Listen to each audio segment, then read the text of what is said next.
pedía José María que no nos extendiéramos en la presentación, que aún tenéis en las carpetas algunos datos sobre su vida y sobre todo todos y todas lo conocéis muy bien por todo lo que hemos leído de él, por todo lo que conocemos de él. Así que no nos vamos a extender y vamos a procurar que todo el tiempo que tenemos hasta las 12 más o menos sea para poder compartirlo con él y poder escucharle. Solo por decir algo, nos recordaba que es claretiano, pero que también se siente dominico, porque con los dominicos ha convivido en Managua algunos años, ¿no? Entonces, simplemente con ese dato le damos la bienvenida y dejamos ya que sea él el que nos cuente. No solo porque conviví, sino porque conviví bajo el mismo techo, el mismo convento, como refugiado eclesiástico, no refugiado político, aunque aquel refugio eclesiástico tenía mucho de político en la Nicaragua post-revolucionaria o revolucionaria, vamos, después del triunfo de la revolución, viviendo 5 o 6 años como un dominico más. Entonces, agradecer esta oportunidad de estar aquí. Al venir yo pensaba, digo, esto es como lo de Moisés, hay que descalzarse porque esto es terreno sagrado, ¿no? Claro, esta asamblea, que no es cualquier asamblea, es una charla pública, diríamos, donde puede entrar cualquiera, sino donde hay estas personas tan cualificadas con tanta historia y además fundamentalmente convocadas por la familia dominicana, de la cual, como digo, me siento por lo menos primo, quizás algo más. Entonces, agradecer esa oportunidad. Y como estamos solo con este tiempo, con esta sesión que tenemos hasta la misa, hasta el final, y el tema es tan abundante, yo creo que lo mejor que podemos hacer es ir relativamente rápidos y hablar y presentar este tema y dar un buen tiempo para el diálogo, para la profundización. Es un tema delicado, hay que empezar diciéndolo claramente, ¿no? Porque puede ser perturbador, desestabilizador.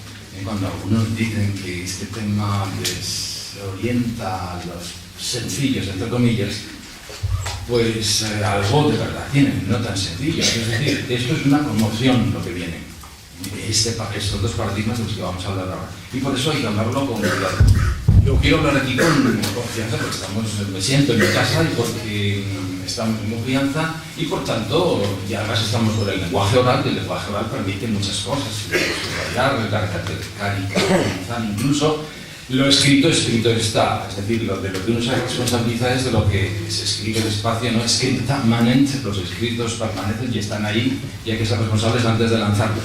Hablando uno puede exagerar, puede decir algo un poco menos oportuno o no resalve la imagen adecuada y hasta es inadecuada. Y lo puede hacer uno con humor. Y claro, como decía alguien aquí ayer, pues está agarrado, por supuesto, sobre el respeto máximo, ¿verdad? Sí, decir que tomémoslo con hasta un cierto humor, pero no estamos ridiculizando nada, ¿verdad? Estamos simplemente hablando con libertad y con tranquilidad y espero que se entiendan todas algunas de esas bromas, pues sobre el supuesto del respeto máximo a todos.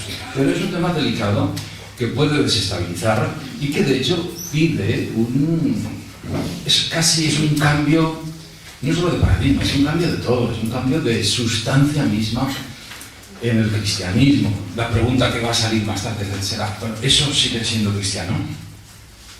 ¿Hasta dónde podemos llegar si ya dejamos de ser cristianos? Bueno, pues resulta que donde fue puesta la clave de la identidad cristiana, que era lo esencial para ser cristiano, eso entra en crisis. Y por eso hay muchos que dicen, eso que dice usted ya casi no es cristiano, ya no lo es cristiano. Óigame, es que la misma identidad cristiana que hasta ahora dábamos por supuesto que estaba en este paquete, evoluciona. Y ser cristiano está un poco más allá, un poco más allá o un poco más al otro lado. Solo si usted cambia el concepto de identidad clásica que usted tenía, lo que es ser cristiano, va a poder seguir siendo cristiano en este camino. La identidad misma cristiana puede entrar en juego, en crisis, en discernimiento. Por eso es por lo que digo que es realmente un tema delicado. Y dicho esto, hay que decir que, bueno, que esto no es ningún dogma, ¿no? Si vamos a cuestionar muchos dogmas, no es porque vamos a dar un nuevo dogma. Obviamente, esto no es un dogma, esto es una intuición, yo diría nada más.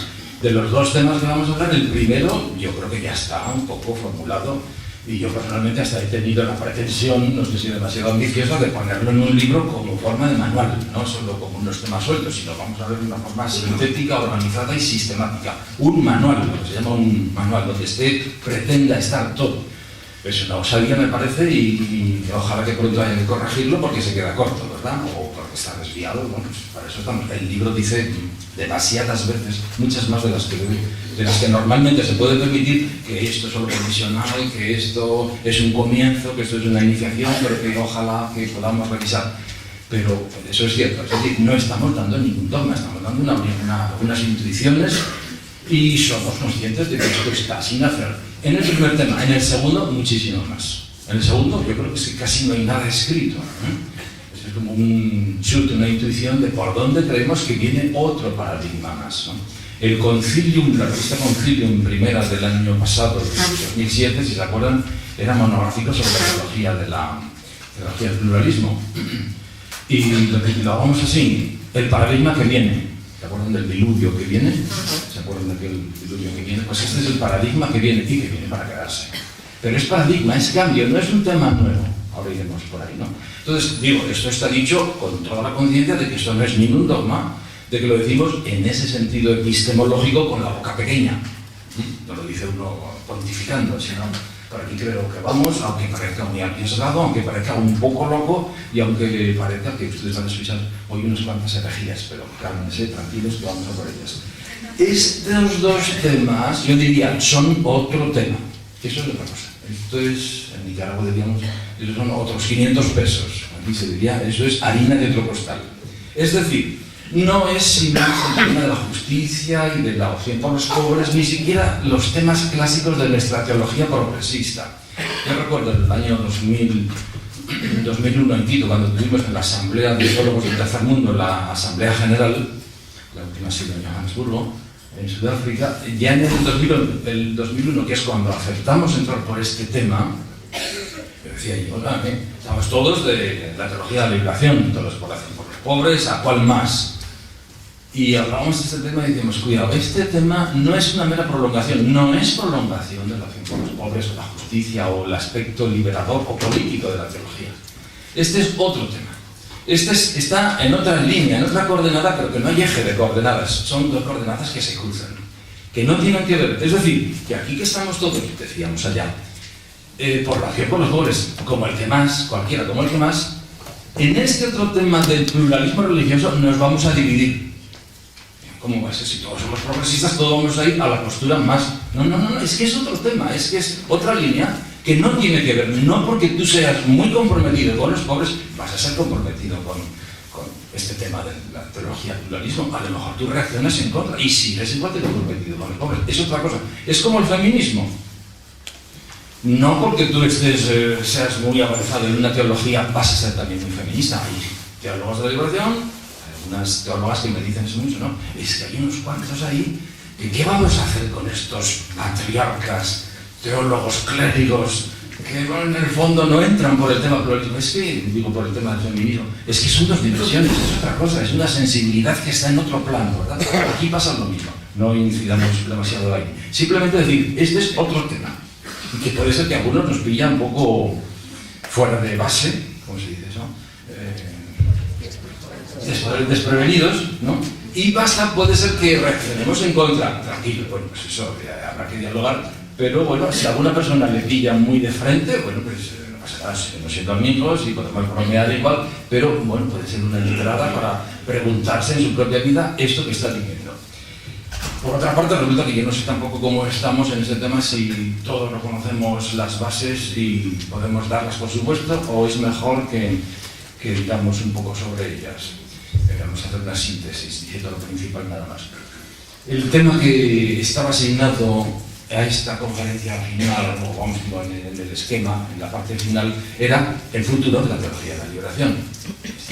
Al principio yo dije, mire, es que el futuro de la teología de la liberación, yo creo que ya no es de la teología de la liberación, el futuro es decir, la teología de la liberación tiene mucho futuro y tiene que seguir, pero ya no tiene más cosas que hacer en este sentido. La teología de la liberación, para mí, yo creo que ya llegó a plenitud y a madurez.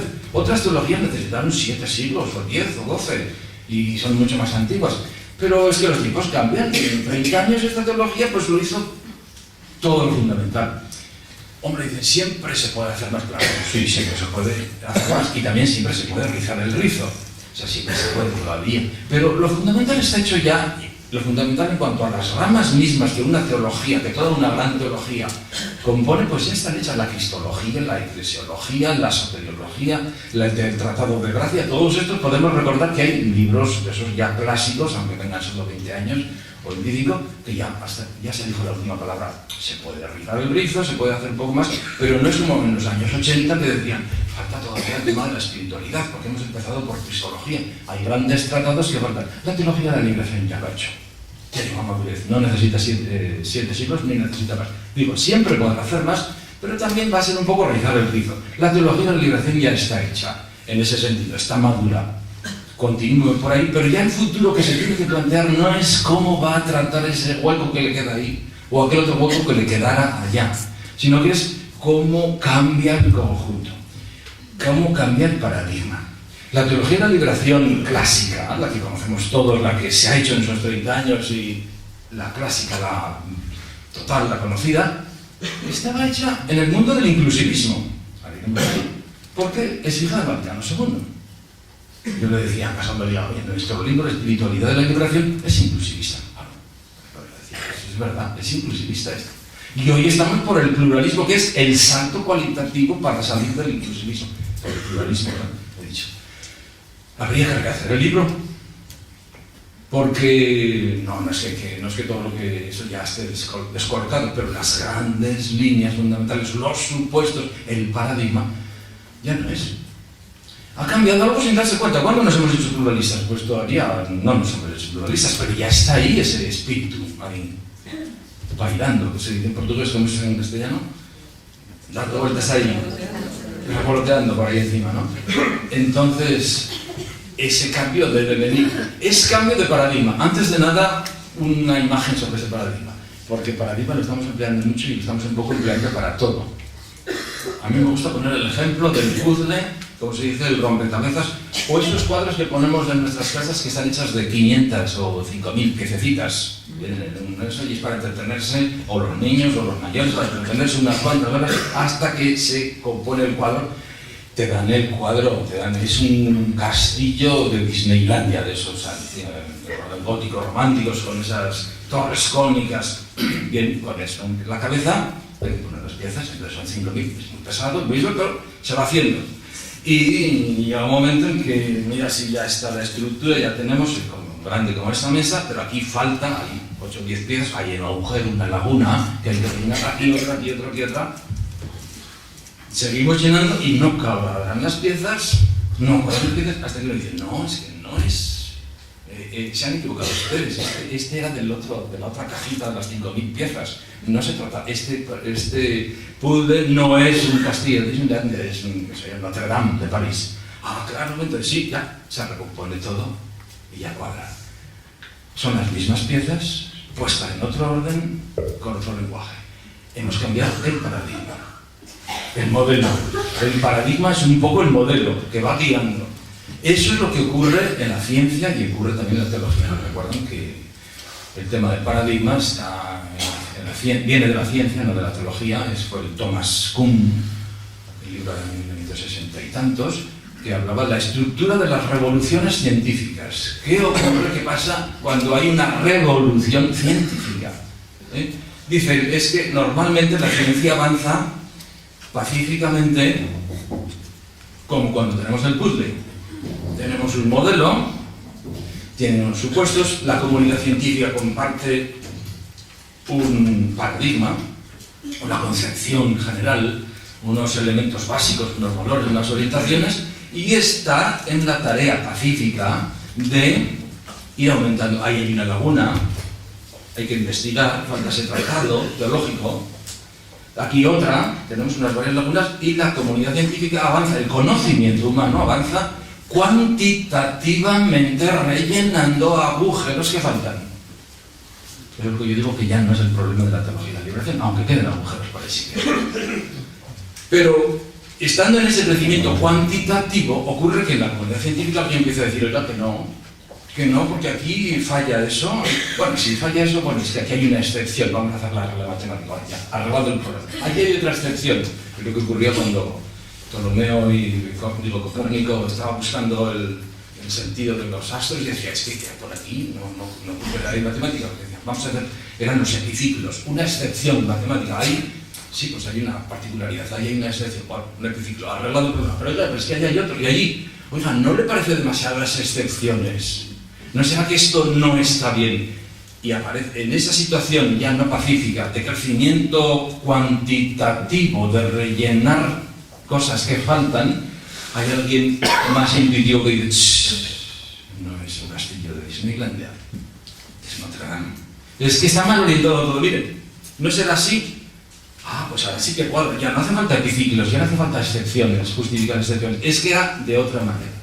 Eso es un cambio de paradigma. Y en la comunidad científica, ya cuando alguien estructura esto, adivina, intuye, o no es una persona normalmente, sino que es una generación a veces, intuye que esto tiene que cambiar, todo se reorganiza bajo otro paradigma, bajo otro modelo. Son las mismas piezas, pero es con otra colocación, con otra relación entre sí mismas. Es decir, ha cambiado el paradigma. Esto que ocurre en las ciencias, que se cambia el crecimiento cuantitativo en el que estaban pacíficamente por una revolución en la que el crecimiento es cualitativo, hay un salto cualitativo. Es lo mismo, la misma cantidad, pero de otra manera. Esto es lo que nos está ocurriendo en este momento, no digo solo de la teología del pluralismo, sino en la humanidad. Están cambiando los paradigmas todos y entonces hablamos el mismo lenguaje, las mismas piezas, pero cada persona o unas generaciones o varios mundos epistemológicos distintos que estamos conviviendo, parece que nos entendemos, pero tenemos mentalidades distintas. En el mundo están ocurriendo una serie de cosas que están trayendo cambios epistemológicos, cambios de paradigma. Y la teología de la liberación, su futuro, no consiste en que tiene varias lagunas más, varias lagunas viejas, y tienen que crecer cuantitativamente, todo queda igual, pero como nos falta el tratado de, pues alguien que estudie eso. Como a aquel punto alguien no lo terminó, Leonardo Boff acaba de publicar su libro de Josefología, podríamos decir, ¿verdad? De San José. Era dominico, el padre Llamera, que escribió el famoso libro en la BAC sobre teologías de San José, ¿se acuerdan? ¿No lo conocen? Es un libro para leer, aquel totalmente opuesto porque está en otro paradigma a este otro, ¿verdad? Bueno, pues yo no había echado en falta que nos faltaba la josefología, pero ahí está ya, acaba desde hace 2 años de publicar Leonardo Boff su tratado de josefología en la teología de la liberación. No es que quede otro tratado por ahí, o no es que quede cada tratado que ya esté, algunas lagunas, es que lo que se pide es cambiarlo todo. No es que en la espiritualidad quedaran algunos puntos que no habíamos tratado, no sé qué virtud. No, es que todo lo que dijimos hay que decirlo de otra manera. Es un nuevo calcetín, que es el mismo calcetín, pero le das la vuelta. Lo mismo, pero al revés. No es que sea al revés, es decir, que es de otra manera, ¿verdad? Porque toda la teología que hemos hecho estaba hecha bajo el supuesto inclusivista de que nosotros somos la religión verdadera. No de que fuera de nosotros no hay salvación, eso gracias a Dios ya el Concilio Vaticano II nos salvó, pero sí seguíamos pensando que nosotros seguimos siendo los privilegiados, porque vamos a hacer nuestro libro de la espiritualidad de la liberación, teníamos aquello, ¿verdad? Yo digo que la espiritualidad de la liberación y la teología de la liberación en conjunto fueron lo más pluralista que se podía ser cuando no había pluralismo teológico, porque estábamos en el inclusivismo. Y eran lo más amplios, ¿sabes? Nosotros nos llevamos teológicamente bien, como ocurría ayer por la tarde aquí, con los ateos revolucionarios. Con el Che Guevara se puede hacer teología de la liberación. Solo que hay una pequeña diferencia en un punto ya después. Y es cuando llegaban las últimas páginas que se decía, claro, nosotros creemos que hay una ley superior, que es la fe. Hemos estado de acuerdo con todos los militantes latinoamericanos, revolucionarios y ateos, y ellos no lo llaman reino, lo llaman revolución. Nosotros lo llamamos revolución y desde el lenguaje de la fe lo llamamos reino, pero no hay ninguna contradicción. Pero cuando llegan ya los últimos momentos decimos, es que nosotros además creemos en Jesús y tenemos la fe. Usted ya no llega ahí. no, pero es igual, pero Dios, Mateo 25, porque tuve que comer la parábola de los ateos, luego usted entra igual, pero entra de segunda clase, porque le falta una pequeña cosa, o entra por la puerta de atrás, no por la de adelante. Había una situación en la cual todavía nosotros somos inclusivistas. Eso ha cambiado. Entonces, ahora habría que rehacer la teología de la liberación, la espiritualidad de la liberación y todos los tratados desde el nuevo paradigma que viene, que es el del pluralismo. Entonces, dicho todo eso ya, que el futuro de la teología de la liberación no consiste en encerrarse en sí misma y profundizar nada más y nada suyo y seguir profundizando en la opción por los pobres y la teología y la justicia. Ahí siempre se podrá, es un pozo sin fondo, si queremos tomarlo así, pero ese no es el futuro. El futuro que viene es el desafío de confrontarse con unos nuevos paradigmas que nos conmueven supuestos que dábamos por hechos y que hay que cambiarlos. Eso es lo que está viendo. Entonces, este es el enfoque que le estoy queriendo dar a ese futuro de la teología de la liberación. Yo dije, no vamos a hablar de la teología de la liberación, sino de su futuro, que consiste en salir y cambiar de paradigma. Ya hemos dicho paradigma, y entonces nos vamos a los dos paradigmas nuevos. Hay muchos más. El feminista es un paradigma. El ecológico es otro paradigma también. Y dignos de la mayor atención. Nos vamos a centrar, sin embargo, en el pluralista y en el de la crisis de la religión, que a mí me gusta llamar post-religional, no post-religioso, porque vamos a seguir siendo religiosos, pero vamos a estar probablemente más allá de las religiones. No digo después de, sino más allá. Puede ser que seamos cristianos sin ser religión, ¿no? Pero eso es lo segundo. Vamos al primero, el pluralista, pues. Me parece que tenemos el ABC del pluralismo, pero el ABC, A, B, C, las tres letras fundamentales del abecedario pluralista son tres palabras, que ustedes ya sabrán, pero vamos a recordarlas porque si no, no nos podemos entender. Exclusivismo, inclusivismo y pluralismo. A, B y C. O sea, quien sabe eso ya tiene la cabeza rayada, ya puede, la plana, como se dice en Nicaragua, el papel ya está rayado, ya puede empezar a dibujar sobre él porque ya tengo las coordenadas. A, B, C. Exclusivismo, inclusivismo y pluralismo. Tres conceptos. Oiga, ¿cuándo escuchasteis por primera vez esas tres palabras? Pues yo no hace más de 10 años, 8, ¿no? Porque toda la vida hemos vivido en el pluralismo y a mí nunca me dijeron que éramos inclusivistas. Claro, porque yo ya nací incluso en el periodo exclusivista, que me alegro mucho de haber podido convivir con el Pío XII. Quiero decir, cuando Pío XII murió ya tenía 12 añitos. Era un pobre chavalín, un monaguillo. No sabía teología, como que no, los monaguillos sabían muchísima teología. Todos los cristianos ya, un niño que ha hecho la primera comunión ya tenía mucha teología. La teología preconciliar. Yo, no es que no hubiera querido nacer más tarde, pero por otro sentido doy gracias a Dios de haber podido conocer aquello, ¿no? Haber podido conocer el cristianismo preconciliar, que es el mismo que venía desde Trento. Ese fue el cristianismo medieval. Porque el cristianismo, que no había variado durante 6 siglos, ¿no? El misal romano, ¿se acuerdan? Que cuando en el 67 se tradujo por primera vez al castellano, primero solo los prefacios, ¿se acuerdan? Primero los prefacios y ya después, ya en enero siguiente ya fue todo, y era un escalofrío las primeras misas en castellano. Al misal romano le trataron 4 o 5 años para cumplir 500 años, sin modificar una coma. Aquel cristianismo no era el que después hemos vivido con el concilio. El concilio fue por eso pudo ser el concilio para nosotros una gran apertura, porque habíamos conocido el anterior. Aquel cristianismo era el exclusivista. Fuera de la iglesia no hay salvación. Esto no es del siglo XII, esto no es del siglo IV, esto es hasta ayer. Todavía con Pío XII, el último documento oficial católico dogmático sobre fuera de la iglesia no hay salvación es la carta del Santo Oficio, en tiempo de Pío XII, en 1953, al arzobispo de Boston, por el jesuita Finney, que murió fuera de la iglesia, precisamente excomulgado por defender que fuera de la iglesia no hay salvación. Fue una contradicción bien gorda, ¿verdad? Quiero decir, eso es el último documento en vida nuestra. Yo ya estaba aquí, ¿no? Como que dicen, el índice de los libros prohibidos, aparte de que casi, yo creo que hoy sigue habiendo el índice de libros prohibidos, pero aquel índice fue en 1948 cuando se suprimió. Yo ya estaba aquí cuando todavía estaba aquel índice. dice, no es de hace 5 siglos, es de nuestro tiempo. Ese cristianismo profesaba que fuera de la iglesia no hay salvación. Claro, no sé, no es que esa fuera la frase que se decía en las homilías, pero eso era lo que estaba en el fondo, ¿no? Y por eso estaban con ese supuesto, con ese paradigma, elemento paradigmático de fondo, oiga, sale un tipo de cristianismo. Si quitas ese elemento y pones el contrario, que fuera de la iglesia sí hay salvación, sale otra forma de mirar la vida, otra forma de mirar a los demás, otra forma de mirar las relaciones interreligiosas, otra forma de mirar la misión a los no cristianos. Si fuera de la iglesia hay salvación, ya no cabe sin más, lo de San Francisco Javier. San Francisco Javier cabía en el paradigma anterior.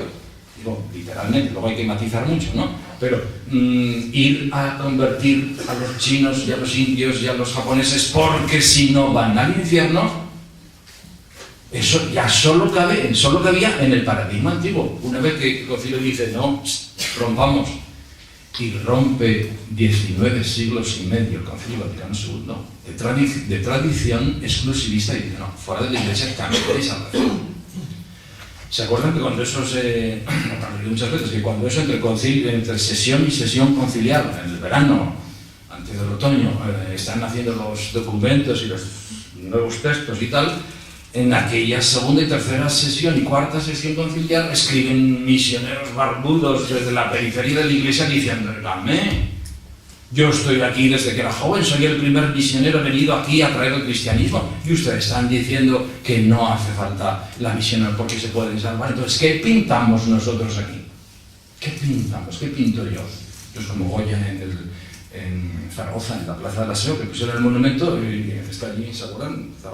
Está el pintor Goya delante de la SEO en el monumento y nada más que le pusieron correr por Zaragoza el chiste y lo van a quitar de ahí. ¿Por qué? Porque no pinta nada. Pues, ¿qué pinto yo? ¿Qué pintamos los misioneros? Oiga, pues si usted pinta, pero no pinta lo que creía que pintaba. O sea, si usted pensaba que estaba trayendo la salvación, pues no, ese es su cometido. Usted no viene a traer la salvación. Si usted pensaba que es el primer misionero, pues también está equivocado. El primer misionero llegó mucho antes que usted, que es Dios Trinidad. Dios llegó mucho antes y estaba aquí presente y la salvación estaba aquí. Usted no la trae. Usted trae otra cosa. Quizá trae esa luz, salud superior, ese plus, usted lo trae, pero es otra misión. Claro, muchos misioneros ahí entraron en crisis. Muchas de las crisis postconciliares eran crisis paradigmáticas. Es que me han quitado ustedes la forma de entender el cristianismo que yo tenía hasta ahora. Es que me desestabiliza esto, es que esto no es lo que yo ocurre con ello. Porque no estamos discutiendo de una pequeña laguna en todo el paradigma, un pequeño agujero, pues cambie eso y ya está, un epiciclo, una excepción, bueno, eso funciona de otra manera. No, es que es todo lo que yo tengo que mirar de otra manera. Entonces, el primer paradigma es ese, lo sabemos, y ha durado hasta el Concilio Vaticano II, es decir, hasta 1965, que fue la clausura Vaticano II. Saquen una calculadora y díganme, en 2008 años, ¿cuánto porcentaje significa 1965? Bueno, no veo que hay calculadoras por aquí, pero eso lo digo yo, más o menos 98 y pico %. No sé qué ha pasado.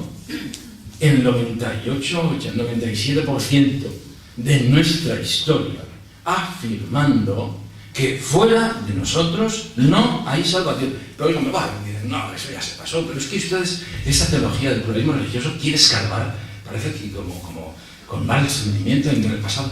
Oiga, que no, es que si no saca usted de ahí la consecuencia epistemológica correspondiente, no vamos a poder entendernos. Es decir, si durante 98% de mi historia yo he estado afirmando solemne, firme y dramáticamente que fuera de nosotros no hay salvación y que todos los demás, claro, ya no lo decimos, cuidado, pero que se ha dicho durante todo ese tiempo, están equivocados o están en religiones que son diabólicas. América Latina, cristianismos, todos vuestros dioses, decían los 12 apóstoles de México, llegados a México, todos vuestros dioses son diablos infernales. O el primer catecismo escrito en América Latina por Pedro de Córdoba, ¿no? Dominico. Primer párrafo, primera pregunta, de preguntas y respuestas. Tengo que daros una buena noticia. Y es que en el cielo está Dios. infierno están los diablos, nosotros estamos aquí. En el cielo está Dios, que lo ha creado para llevarnos a todos allá. Y en el infierno están los diablos y todos vuestros padres y abuelos, porque no conocieron a Jesús. Y por eso os traigo la buena noticia de poder salvaros. Primero, rapidísimo. Tengo por ahí el texto concreto que es literal, que no se me lo he dicho, por supuesto, ¿no? Pero es la primera buena noticia. Durante 19 siglos y medio hemos estado diciendo eso en nombre de esa conciencia de ser los privilegiados, los únicos que teníamos la verdad plena, además. Hemos arrasado culturas, hemos arrasado religiones, hemos condenado herejes, hemos condenado a otras religiones por no convertirse, hemos bautizado a los herejes a los ateos y a los indígenas antes de ejecutarlos. Es decir, no fue una piececita allí de un lado, fue una visión de conjunto que afirmamos solemnemente y que hoy reconocemos que estamos errados. Oiga, pues si después de 19 siglos yo he dicho formal, solemne, dogmáticamente y en esa afirmación, y en nombre de ella he hecho tales barbaridades, lo que se deriva de ahí es un principio epistemológico, que lo que yo mejor debería decir ahora es callarme durante 100 años en esta materia. No volver a dogmatizar y decir, no, fue un error, pero ahora la verdad dogmática, y hay de aquel que no lo diga, es el inclusivismo. Y es lo que estamos haciendo. Dominus Jesus. Dominus Jesus es la declaración última en vigor del 9 de septiembre de 2001, ¿no? Es la que está en vigor, que si no, ya está visto, aquello de fuera de la Iglesia de la salvación, no hay salvación, está visto que no. Pero esto es. Y que nadie dé un paso más porque está fuera de la fe de la Iglesia y esto es herético. No, pero si durante 19 siglos y medio nos hemos estado equivocando en una cosa que no fue un error de cálculo pequeño, no fue una cosa lateral, sino que fue una afirmación en nombre de la cual, digo, hemos llegado a matar gente y a erradicar culturas y religiones, bueno, ya hagamos un ejercicio de humildad epistemológica y ya nunca más vemos dogmas en esta línea, sino que digamos, esto es lo que vemos ahora con humildad. Ojalá podamos ver mejor más adelante. El Concilio Vaticano II rompe esa posición que ya no es de ninguno de nosotros, porque con el Concilio Vaticano II todos nos hacemos inclusivistas. Inclusivistas, ¿de dónde viene la palabra? Inclusivista viene de incluir. ¿Y qué es lo que incluimos? No es lo del lenguaje inclusivo, sino es lo de la inclusión de la salvación. Fuera de nosotros hay salvación, sí, las religiones tienen muchas cosas buenas, tienen presencia de Dios, es decir, tampoco ya nos vamos a lo que se pensó de que las otras religiones son ateas, son diabólicas. No son diabólicas. Son, pues, intentos humanos. Es decir, los hombres y mujeres buscando a Dios. Todavía eso se le escapó a Juan Pablo II, yo no sé quién le hizo aquel discurso, que es lo de Karl Barth, que decía, la fe es, las religiones, la religión con Barth, si se acuerdan, es un concepto negativo, ¿no? Porque ser religioso es querer captar a Dios, eso es pecado. Y a la religión solo se lo pone en la fe. Yo no es que quiera captarte, sino que me entrego a ti. Entonces, religión y fe son dos polos distintos, y opuestos y antagónicos. Pues, se ha dicho, las religiones eran perversas, eran obra del diablo, y eso ya parece muy feo y ya no. No son obras del diablo, son obras humanas. Las religiones son los seres humanos buscando a Dios, mientras que nosotros somos lo contrario. ¿Qué somos nosotros? Pues es Dios buscándonos a nosotros. No, hay una gran diferencia. Los demás buscan a Dios a tientas, a espalpadelas, dicen en Brasil, ¿no? A tientas. Nosotros no, estábamos quietos, estábamos en nuestro sitio y viene Dios. Dios nos sale al encuentro. Nuestra religión es la contraria, es de Dios hacia nosotros, los otros van buscando a Dios. Claro, si están buscando a Dios, se vienen las teologías intermedias, que son las de Daniel Lu, y todas aquellas poco antes del concilio, que querían salir del exclusivismo y lo planteaban de esta manera. Bueno, es que esas religiones sí tienen valores, porque son búsquedas humanas de valores, pero son búsquedas humanas. Es decir, son religiones naturales.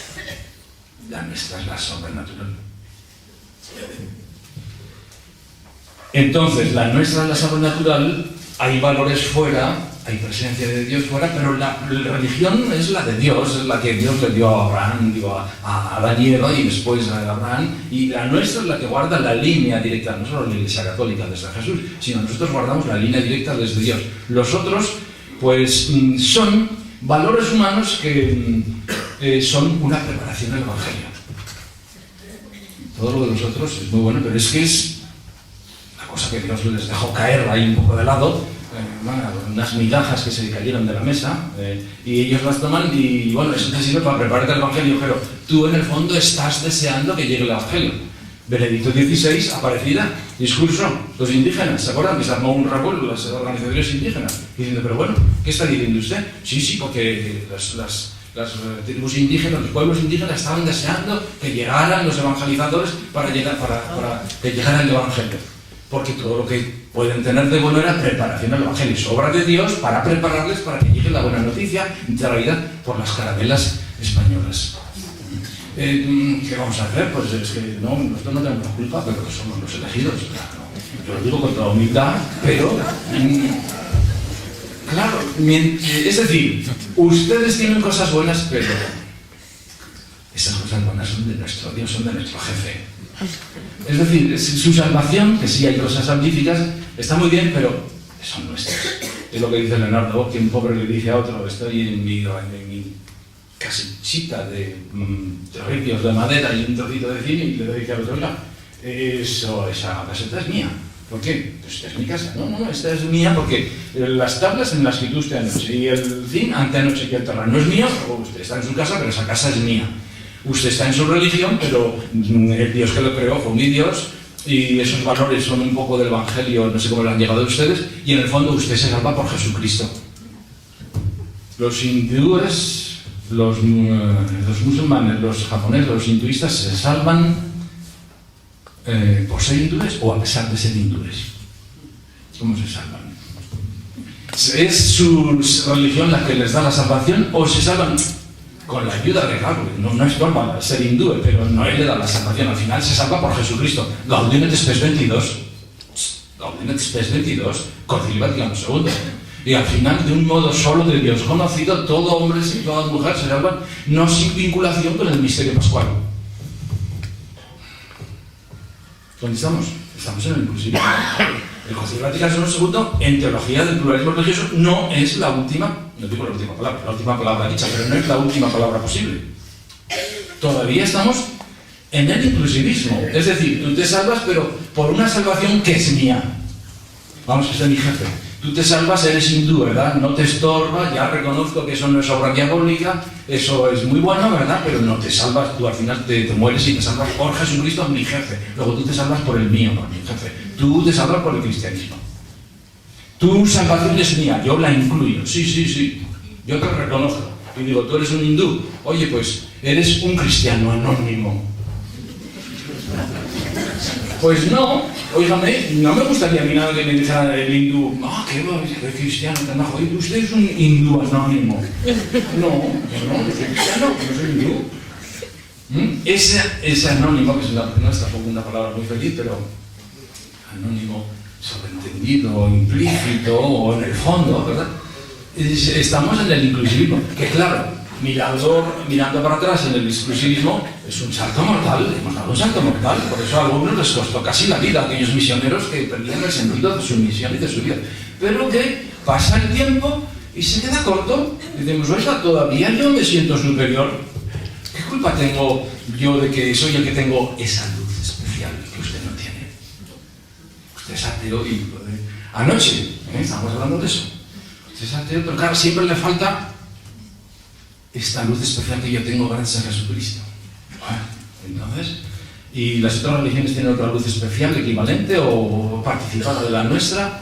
Ahí estamos en el inclusivismo. Este es el oficial. Oficial significa que esto es lo que está en vigor, y no porque no se hayan pronunciado sobre lo siguiente, sino porque está en vigor y han dicho, más allá, no. Nadie dé un paso más allá.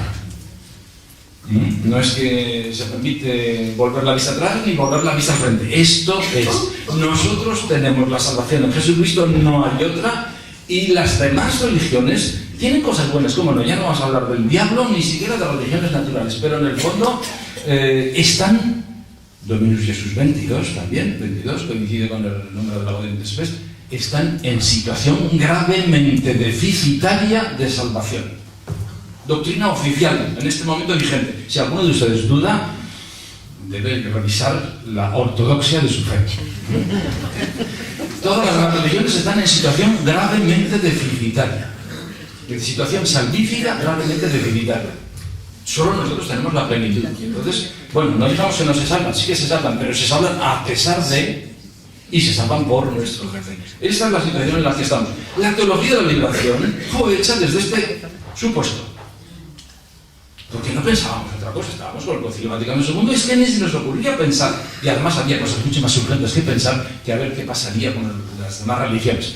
Y en América Latina en concreto, con las religiones no cristianas, que eran las indígenas y las afro, nos hemos llevado, y los no cristianos, es decir, ateos, quiero decir, revolucionarios no cristianos, no creyentes, mejor dicho, pues nos hemos llevado de maravilla porque, oiga, si estamos luchando por la causa de Jesús, aunque con otro nombre, no me importa, nosotros no discutimos de nombres, estamos con la misma causa. Nos llevamos codo con codo en la lucha por la causa de Jesús, que es la justicia, la fraternidad, el amor. Usted solo está viendo justicia, fraternidad y amor. Yo a eso lo llamo reino de Dios, causa de Jesús, pero en la vida práctica no exijo que usted le llame también, ¿no? Yo lo llamo así, pero comulgo con el nombre. Entonces yo tengo un plus, pero nos entendemos. Yo digo lo que decía antes, la teología de la liberación, con su macroecumenismo, ¿se acuerdan de ese concepto? Fue lo más pluralista que se podía ser en aquel momento. Pero ya, no, ya hay más. El paradigma que viene es el tercer punto, A, B y C, pluralismo. Y es que empiezas a pensar, mirar atrás y dices, no, pues es que esto de inclusivismo no es más que, en fin, una renovación, está muy bien, mucho mejor, pero sigue siendo esclavista. Por muy modernos que seamos en el inclusivismo, seguimos siendo... es decir, el inclusivismo es un exclusivismo atemperado, no extremista, no fundamentalista, no exagerado, no que diga que las demás religiones son obras del diablo. No, hay cosas muy buenas, pero en el fondo sigo siendo yo imprescindible y es mi jefe quien te salva. Es decir, sigo pensando que la nuestra es la verdadera. El inclusivismo dice que fuera de nosotros, no solo quiere decir que nuestra religión es la única verdadera.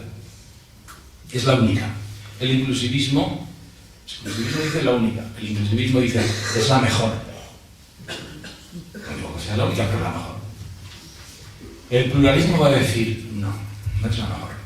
No sabemos cuál sea la mejor. Es una religión. Y las demás son religiones.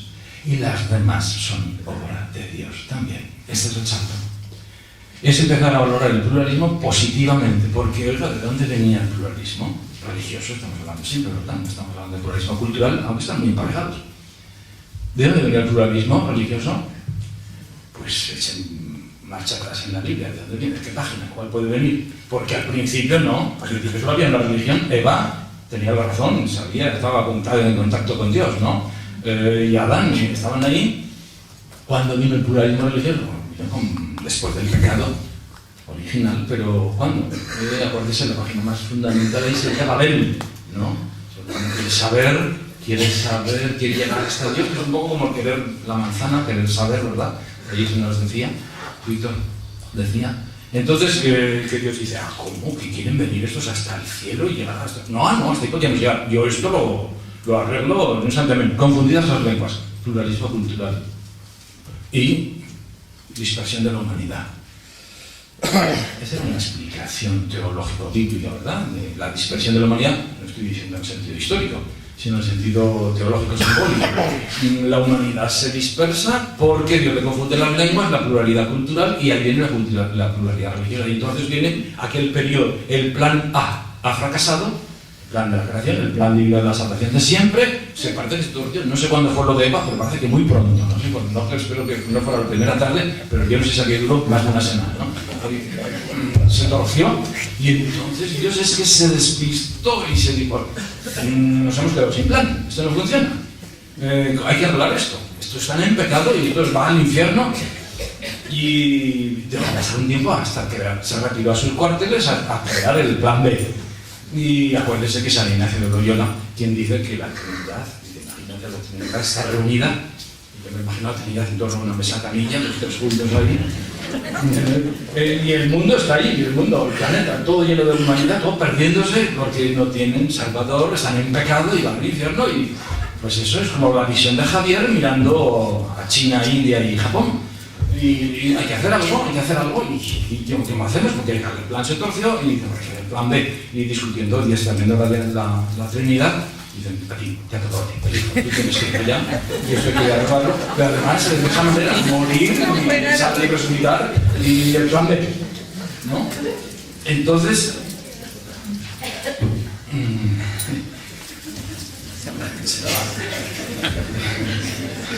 el plan B tiene el pluralismo, sí, venía ahí, volvió el plan B. El pluralismo venía de esa negatividad.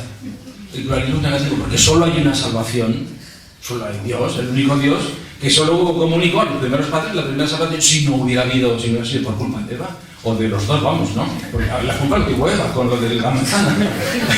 Pero si no hubiera sido por culpa de los dos, pues oiga, la religión hoy sería la de Adán y Eva, no hubiera sido hubiera hecho falta Jesús.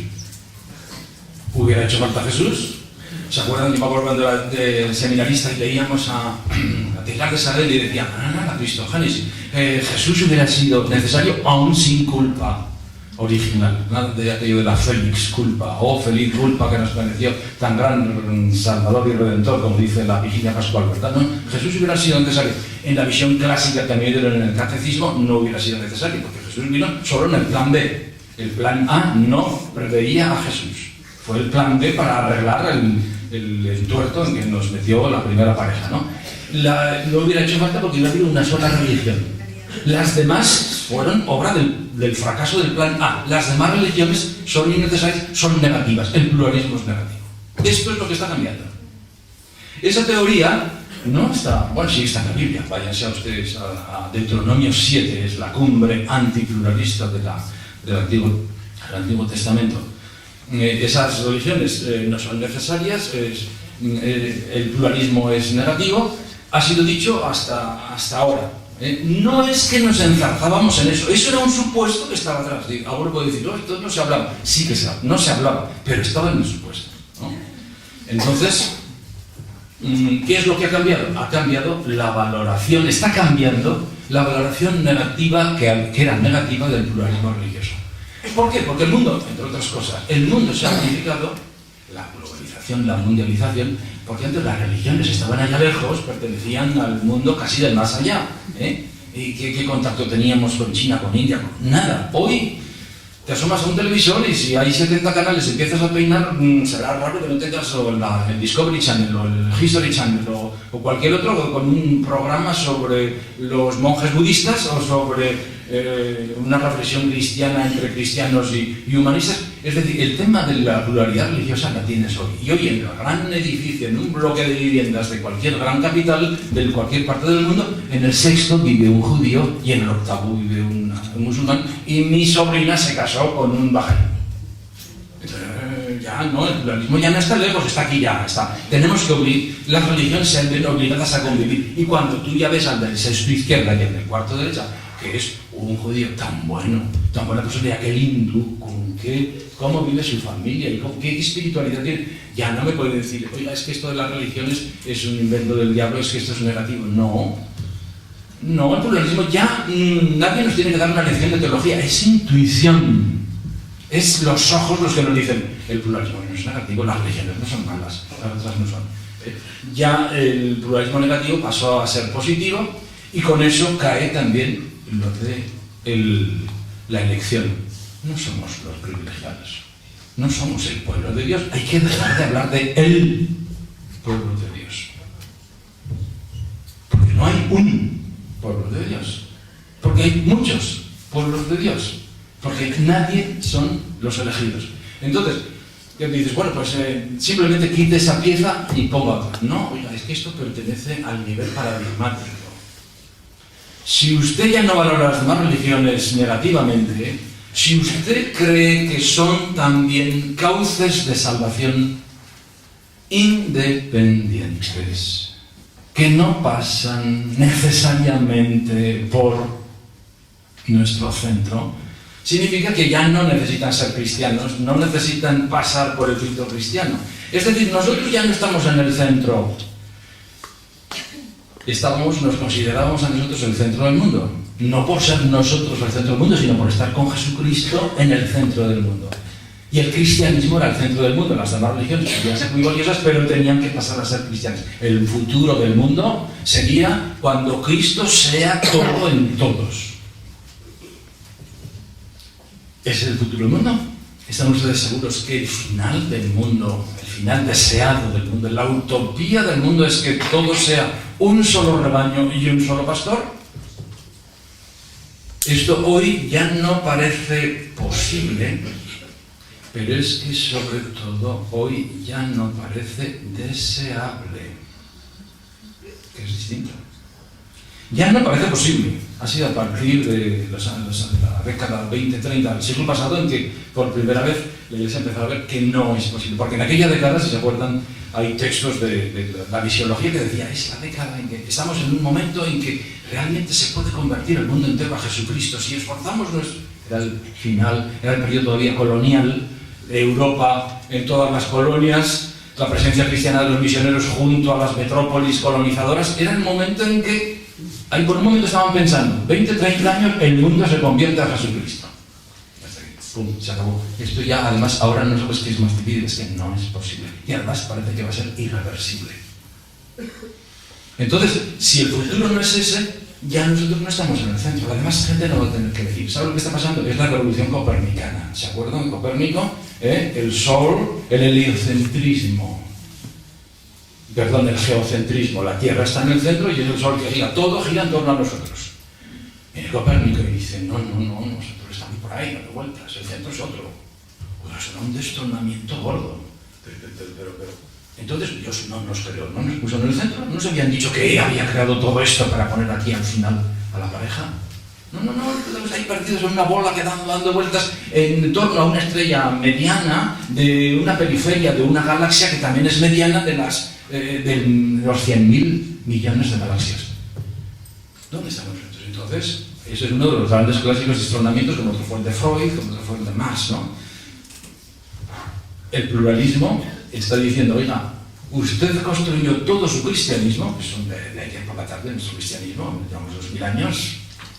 Hace 3 días ha salido la noticia de que han descubierto un bípedo, el bípedo más antiguo parece, pues, ¿era por Kenia? ¿Por dónde era?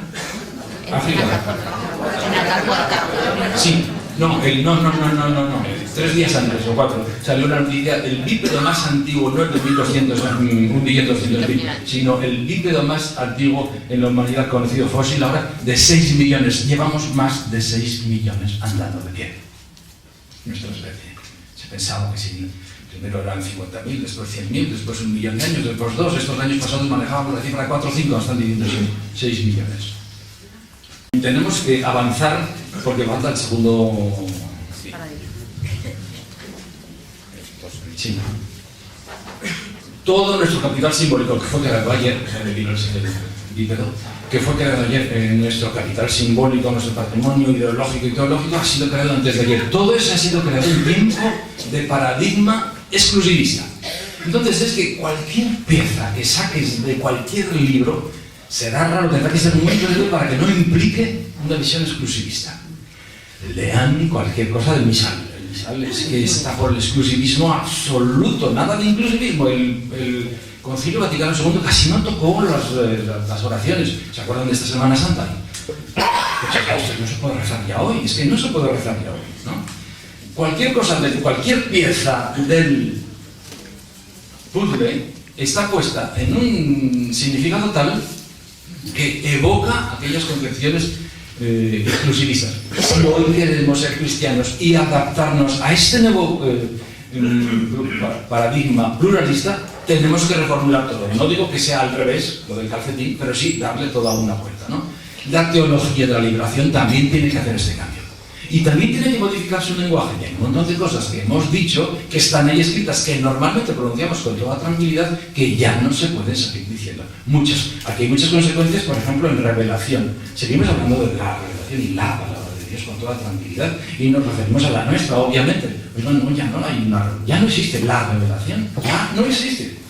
En el capítulo nuestro, cuando hablamos siempre de eso, lo titulamos así, de la revelación a las revelaciones. Usted ya no está hablando con naturalidad, usted ya no está diciendo con justicia las cosas, sino está hablando de la revelación. A no ser que advierta previamente y digo, bueno, como yo soy entre cristianos, voy a hablar de la nuestra, ¿verdad? Pero usted si sale a la calle, si escribe en el periódico, ya está usted llevando una sociedad pluricultural, plurireligiosa. Usted ya no puede seguir hablando con el lenguaje estrictamente católico o cristiano, como si todos los demás tuvieran que entender. Ya no podemos hablar de la revelación. Hay que hablar de las revelaciones, y si hablas de la tuya, pues, pero que quede claro en el contexto, ¿no? La revelación, las revelaciones, dicho revelación, pero digo cristología. ¿Es mi jefe el que lo salva? Se salvan por... Usted es hindú, pero va a salvar por el Viernes Santo. Se va a salvar el Viernes Santo. Porque el Viernes Santo es cuando Jesús conquistó la salvación de la humanidad. Podemos seguir hablando de redención. La redención es el símbolo, de la categoría fundamental en la cual han sido expresadas y resumido todo el mensaje cristiano. Hoy ya nosotros inconscientemente, muchas veces no hablamos de la redención, no nos gusta mucho, no es un lenguaje. Óigame, pero el catecismo que ustedes aprendieron, las predicaciones que ustedes escucharon durante años, y la predicación y la espiritualidad que la Iglesia ha vivido durante siglos es la redención, el plan B. Todo por el pecado que rompió el plan A. Oiga, hoy nos cuesta hablar del pecado original, y hoy nos cuesta hablar de que el pecado original fue el que lo trastocó todo y exigió un redentor para compensar la dignidad ofendida de Dios y que dijera, bueno, sí, ahora yo, Jesucristo, mi Salvador, mi Redentor. Todo ese lenguaje es que tenía pretensión de universalidad. En Jesucristo se ha salvado la humanidad, no nos hemos salvado nosotros. Y el plan B era para salvar a toda la humanidad, también a las demás religiones, a la humanidad entera. Todo eso ya es insostenible, esa forma de manera de hablar. En concreto, en la redención no es un tema de la teología de la liberación, afortunadamente. Fíjense que la redención no habla prácticamente nada del pecado original, no habla prácticamente de la redención, se enfocó en otros temas mucho más amplios. Pero en la medida que estamos hablando de la causa de Jesús, la causa universal, el reino de Dios, el proyecto de Dios en Jesucristo, estamos siguiendo con un lenguaje imperialista, religiosamente imperialista.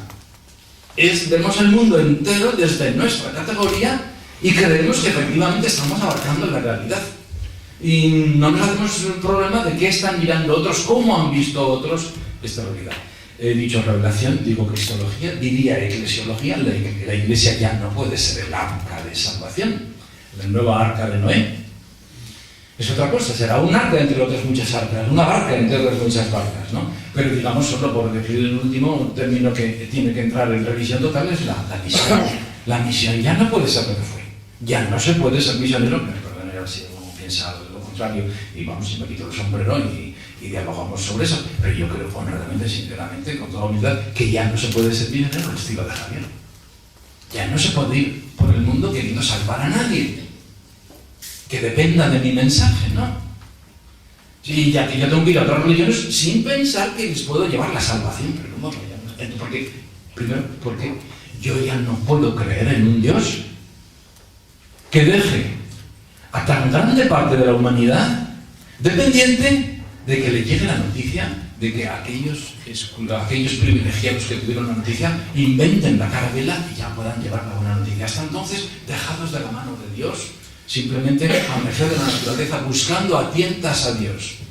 Eso no es que ya no me cabe la teología, no me cabe la imagen de Dios. Yo ya no puedo creer en ese Dios. Es decir, en todo esto, en cada uno de esos tratados, está por implicación el paradigma divino, diríamos, el paradigma de Dios que tú tienes. No solo cambian las piezas, cambia el paradigma, cambia incluso tu imagen de Dios. Todo eso lo observo. Óigame, la teología de la liberación, como cualquier otra teología, no estoy diciendo del futuro específico de la teología de la liberación, esto no es específico de la teología de la liberación, pero le afecta totalmente, tiene que cambiar ese paradigma. Es decir, tiene que hacer, como decíamos en Concilium, en la guía revista, el paradigma que viene es el pluralismo, la visión pluralista, y lo que hay que hacer es una relectura pluralista del cristianismo. Ya no es teología del pluralismo, lo que hay que hacer es teología pluralista. ¿La teología de la liberación clásica es teología pluralista? No podía ser, no podía ser. es teología de la liberación inclusivista. Pues porque eran las coordenadas que manejábamos. Oiga, el gran desafío, el gran futuro es que se sacuda a sí misma y que empiece a releerse y a decir todo lo mismo que decía antes, pero desde el supuesto pluralista. Dar la vuelta al calcetín. Donde estábamos pensando que éramos los elegidos, que teníamos la revelación, que teníamos al Salvador, que teníamos la misión. Claro que eso no eran centros, ¿verdad? Los centros para nosotros estaban en la utopía, la lectura histórico-escatológica, en la construcción del reino de Dios. Afortunadamente nuestro eje se salva de la quema muy bien el eje. Pero todo lo que está girando tiene que cambiar. Entonces, ese es el grandísimo paradigma primero, y ese está bastante elaborado, yo creo, es nuevo. Es nuevo, yo creo que en el ámbito hispano. El ámbito anglosajón lo trató bastante antes. Yo fue solo en los años 90 que me di cuenta de que los anglosajones habían escrito mientras nosotros estábamos en Nicaragua, en otra guerra, y no teníamos tiempo de pensar en teología del pluralismo. Ahí está la obra de Paul Nitter, ¿no? No hay otro nombre, no other name, no hay otro nombre en el cual podamos ser salvados. 1985, el gran libro fundamental con el que comenzó este hombre, que ya plantea todos los temas. Bueno, yo estaba en Nicaragua, no me enteré. Pero no porque no llegaban los libros solos, sino porque estábamos en otra guerra, estábamos en otra cosa, ¿no? Pero fue en el año 90 donde empezamos a decir, pero es que hay otro tema en que se cruza, que no se opone al nuestro, ¿no? Y Paul Nitter, de hecho, es el teólogo estadounidense más afín a la teología de la liberación, que vamos, él se considera teólogo de la liberación también, amigo de John Sobrino y visitante de El Salvador con mucha frecuencia. Estos temas son nuevos, empezaron en el mundo anglosajón, y por tanto empezaron en el mundo que no te conocía teología de la liberación. La teología del pluralismo inicial primera que se ha hecho no es liberadora, es pluralista, pero no es liberadora. Es, digamos, yo no sé si decir burguesa, transeata, pase la palabra, ¿verdad? Pero quiero decir, no tenía esas preocupaciones. En la Asociación Ecuménica del Tercer Mundo nos hemos esforzado, lo que queremos hacer es hacer un cruzamiento entre la teología de la liberación que viene del inclusivismo y la teología pluralista, que viene de un mundo burgués, y cruzar y hacer una teología de la liberación pluralista, o teología pluralista de la liberación. Ese desafío lo tenéis aquí también vosotros, ¿no? España, yo creo, que estaba en el mundo latino. Italia había entrado más en el tema del pluralismo, pero aquí es nuevo, ¿no? Bueno, pues eso, hay un nuevo conocimiento, hay un desafío. En el libro mío yo pongo de subtítulo Curso Sistemático de Teología Popular, porque me interesaba subrayar que quería ser un manual, una sistematización, pero al traducirlo al portugués, como allí hacía falta eso, pusimos un subtítulo que me parece más exacto, que es como el que va a salir en italiano, que es Hacia una relectura pluralista del cristianismo. Hacia una relectura pluralista del cristianismo. El cristianismo tiene que releerse, tiene que rehacerse. Una reformulación. Vamos a decir lo mismo, vamos a querer seguir siendo cristianos pluralistamente. Desde este supuesto nuevo. Y ahí viene ya la pregunta, dirán algunos, oiga, si usted no me dice que todos y cada uno se salvan por Jesucristo, usted ya no es cristiano. Bueno, eso son otros 100 pesos, esto es harina de otro costal, ese es el tema de la identidad que hay que volver y girar atrás. Ese tema está ahí, está relativamente maduro, aunque está muy desconocido, pero viene otro más, que está sin hacer, que no tiene ni título, que yo llamo el de la crisis la teología no pluralista, sino post-religional. Post-religional para decir que es después de las religiones, no después de la religión. Después de las religiones significa las grandes religiones. Hoy, ¿cuáles son las grandes religiones? Pues son las 9 grandes religiones que están por el mundo, que se formaron en el periodo axial, sin un milenio anterior a Jesucristo, pero que son de ayer. Las religiones son de ayer. ¿Cuál es la religión más antigua? ¿El cristianismo? No. El cristianismo tenemos 2000 años. El judeocristianismo tenemos 3200, ¿verdad? El hinduismo es más. 4000, y otros dicen 4500. Las grandes religiones que todavía hoy permanecen tienen ese tiempo, 4500 años máximo. Vamos a echarle con generosidad 5000. Bueno, 5000, pero este bípedo lleva 6 millones de años. Anda, e inventó el fuego hace 600.000, otros dicen que 300.000.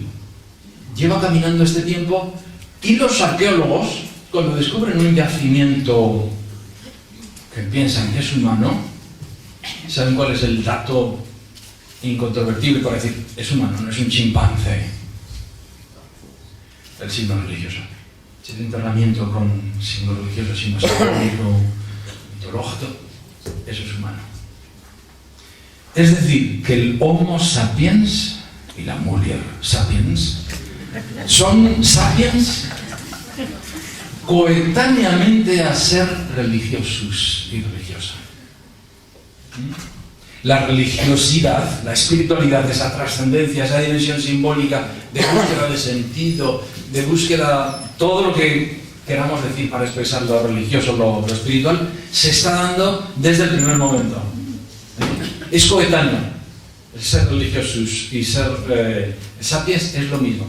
Es decir, que las religiones son de anoche, pero la espiritualidad es de hace ab inicio, desde el principio no de la creación, sino desde el principio del ser humano. Entonces, aquí se impone una distinción. Oígame, a mí me habían dicho y había percibido desde siempre que las religiones venían desde Dios y que las religiones, claro, hasta hace 100 y pico de años se está pensando la humanidad, incluso la ciencia han estado pensando que el mundo tenía 6.000 años.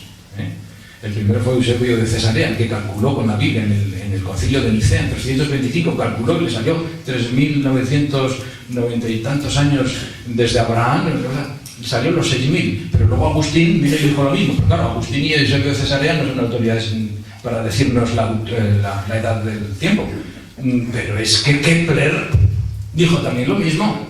Y es que Newton ya es el básico de la física moderna, ya dijo también lo mismo. Solo ha sido últimamente que han visto que no 6.000 años del mundo, no de la humanidad, del mundo, sino que 6 millones esté líquido, pero son 15.000, 4.500, 14.500 millones de años desde el Big Bang, 5.000 desde la galaxia nuestra, 4.500 desde la Tierra, 3.500 desde la vida. Entonces, todo ese tiempo que lleva la humanidad de 6 millones, o cuánto tiempo, Atapuerca, los europeos más antiguos que somos, parece, bueno, pues las religiones son de ir tarde. Y pensamos que yo soy católico de toda mi vida, nuestra familia somos católicos de toda la vida, así pensábamos. Pero yo soy de Zaragoza, nacido en Zaragoza la primera vez, y el Paso de Independencia ustedes conocen, ¿verdad?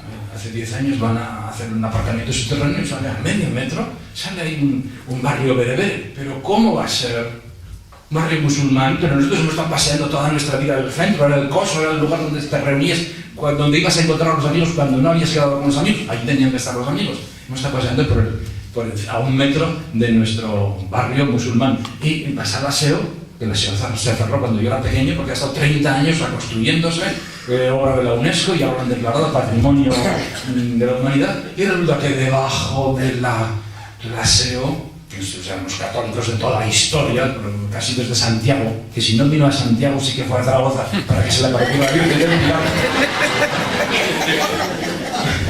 Bueno, debajo del aseo estaba la mezquita. ¿Cómo que la mezquita? Nunca me lo habían dicho, nunca se habló de eso en todo el colegio, los 8 años que pasé yo con los hermanos de la Salle, en cualquier sitio, ningún amigo sabía que debajo del aseo estaba la mezquita. No puede ser. Entonces, aquello que hicieron en Córdoba de plantar la mezquita en medio, o la catedral en medio de la mezquita, no solo se hizo en Córdoba, se hizo también la nuestra, sino que nuestra mezquita no era tan grande y no quedó por fuera mezquita. Todo es... Bueno, pero claro, sí que hemos sido durante 5 siglos, hemos sido totalmente musulmanes. Yo pensaba que no, que veníamos de arriba abajo, todos católicos de toda la vida. ¿No? Y debajo de la mezquita, ¿qué está? Debajo de la mezquita está la visigota. La iglesia, o sea que también los moros hicieron lo mismo. Los moros pusieron su mezquita encima de la catedral cristiana. Estamos en lo mismo, ¿no? Bueno, y debajo del visigodo ya es lo más... No, está el templo romano. Obvio. Zaragoza, César Augusta. Celebramos el bimilenario hace 12 años o 15. Y debajo de los iberos ya no hay más. Digo, de los romanos, sí. El templo ibero. Entonces yo soy católico de toda la vida. ¿Yo qué soy? Pues soy lo que es la historia. Una evolución, estilo meteorológico, las nubes se acuerdan cuando se ponen en cámara rápida. Es un caos, acuérdense del caos, no es geometría, no es simetría, esto evoluciona, es un sincretismo, y aunque yo en cualquier momento lo miro todo sincrónicamente, no veo que diacrónicamente tengo una historia, y que en cualquier palabra que estoy pronunciando, que me parece tan católica de toda la vida, hay ahí unas historias. El otro día descubrí el rosario. Dominico, Rosario, Santo Domingo de Guzmán, que lo ha fundado, ¿no? El rosario. No, el rosario es musulmán. Las 90, bueno, nos vayamos al rosario que se nos va por ahí. Quiero decirse que las religiones son de ayer, sin embargo, la espiritualidad es de siempre. Entonces, aquí viene el gran problema. ¿Qué está pasando ahora? No entremos en datos que ya sabemos todos de la crisis de la religión, el abandono masivo, la pérdida de significación, que estamos en cristianismo que está perdiendo significación por todas partes, vamos a una sociedad secularizada, casi sin religión. ¿Qué está pasando? Aquí las religiones parece que están cayendo a pedazos, como decían, se le caen paneles, la nave solar esa que va hacia acoplarse con la estación internacional, se le cae un panel, se le cae otro panel. Así parece que es la religión lo que está pasando actualmente. Y la religión oficial contesta, es que el ser humano moderno, es que estos europeos, porque esta crisis se da en Europa sobre todo, esos europeos son más perdidos, son unos materialistas. Con este desarrollo económico están perdiendo los valores, la fe, todo están siendo ateos. Esto es un desastre de Europa. Una solución, una interpretación culpabilizante. Los europeos son unos perdidos. Y estos dicen, no, mire usted, lo que está pasando es otra cosa. Las religiones son de ayer, las religiones no la religión. Y vamos a llamar religiones en este concepto técnico.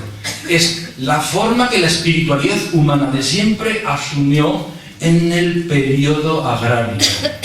La revolución agraria, ahí es donde se formó el patriarcalismo, exactamente también. Acuérdense de ese guión, que ese guión yo creo que es exactamente de María López Vigil. Se lo tengo escuchado de palabra de ella antes, y eso es de radialistas apasionados, es de ella, ¿verdad?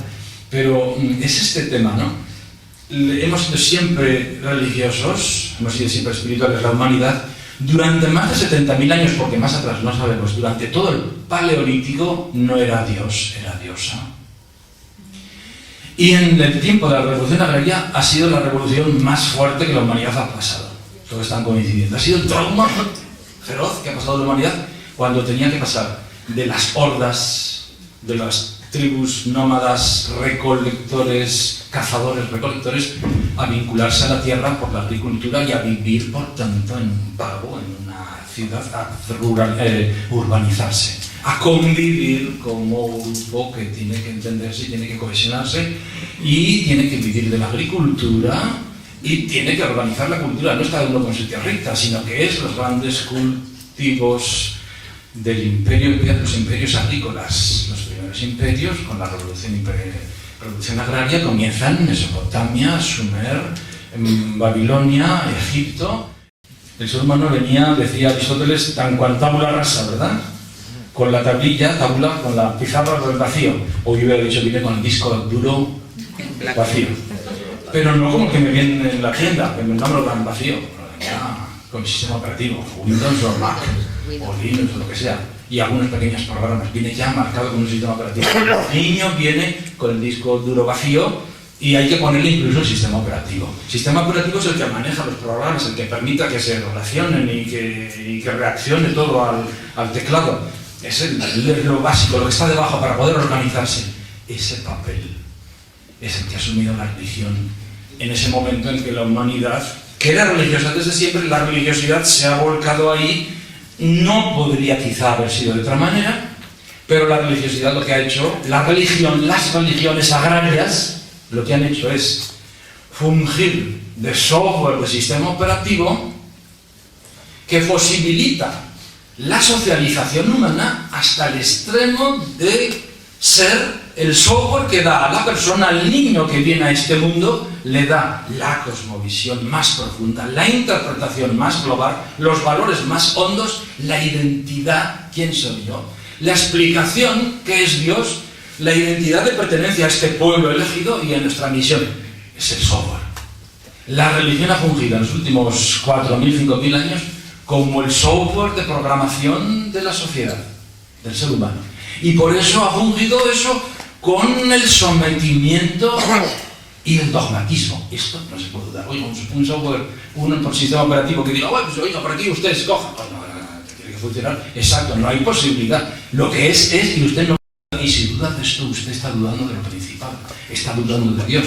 No solo está dudando, usted es un hereje, usted es un apóstata, es un blasfemo. Es lo religioso, que es cuando domina la epistemología y lo controla todo. Ese ha sido el sistema de las religiones. Llamamos religiones en este lenguaje a esa formación socioepistemológica que la espiritualidad ha asumido en el periodo agrario. Eso han sido las religiones, las grandes religiones han sido así. Antes había religiosidad, no había religiones formales, digo, hasta hace 4.500 años. Bien, sintetizando y concluyendo ahí, ¿qué es lo que está pasando en Europa? En Europa, no en Estados Unidos. La América profunda es otra cosa. Una cosa es la tecnología y otra cosa es ciertas perspectivas epistemológicas de fondo, ¿verdad? ¿Qué es lo que está pasando en Europa? ¿Sabes lo que está pasando? Que la edad agraria, con la que nacieron, de la que forman parte estructural, como el campo de cultivo, el único en el que pueden ser cultivadas las religiones, la época agraria se está acabando. Y los últimos vestigios de ese tipo de funcionamiento con un software de aquella generación, el Windows, se está acabando ya. Los nuevos computadores, las nuevas ordenadores ya no permiten ese tipo de software. Entonces la religión patina. Se está perdiendo, pero no es porque los europeos sean unos perdidos. Es porque están acabando la época agraria. Y aún en el pueblito más perdido, ya no es época agraria. Aunque cultive el campo, porque ese señor tiene su licenciatura o su máster, y ese señor tiene internet y tiene 70 o no sé cuántos canales. Desde que llega internet y desde que llega al mundo moderno urbano, ya no hay posibilidad de ser agrario en la cabeza.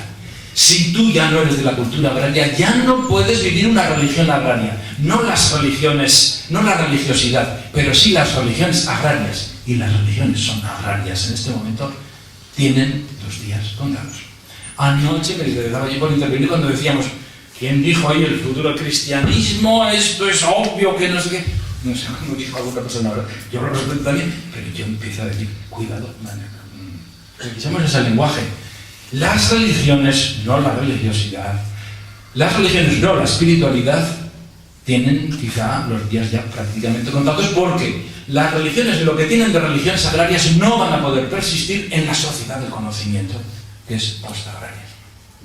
Entonces, ocurre lo mismo, que ya había que analizar, aquí viene otro capítulo, ¿qué llamamos religión? Es eso históricamente, pero ¿cómo han funcionado estructuralmente las religiones? He dicho como software programado, como software a base de creencias, los mitos, y entonces eso ya es inviable. Vamos a tener que ir hacia una espiritualidad que asuma una visión no post-religiosa, sino post-religional. Y entonces tenemos que llegar a reformularlo todo y prescindir de esas visiones. Eso es un desafío, nadie sabe cómo es, eso está sin hacer, y puede sonar a una locura, no digo ya herejía, sino a una locura, de acuerdo, sí. La primera vez también me sonó así, pero hay bastantes que están empezando a decir, tenemos que cultivar ese tema. Ese será un desafío, incluso posterior, pero que ya deberíamos ir mirando de la teología de la liberación. Perdón, se me ha alargado mucho. Hasta luego.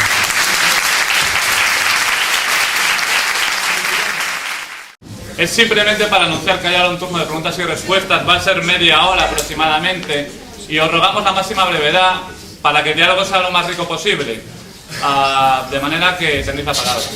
Que yo leí hace años algo de Teilhard de Chardin y ya me pareció que iba un poco por ahí, que no iba a misionar como otros misioneros. Y ahora pienso, ya hace tiempo que me cuesta decir cuando se acaba en la liturgia, me parece que está obsoleta, porque me parece que incluye judaísmo, exclusivismo, inclusivismo, y al acabar de leer lecturas, a mí personalmente me cuesta mucho decir palabra de Dios. Teilhard de Chardin no pasó del inclusivismo, no puede pasar.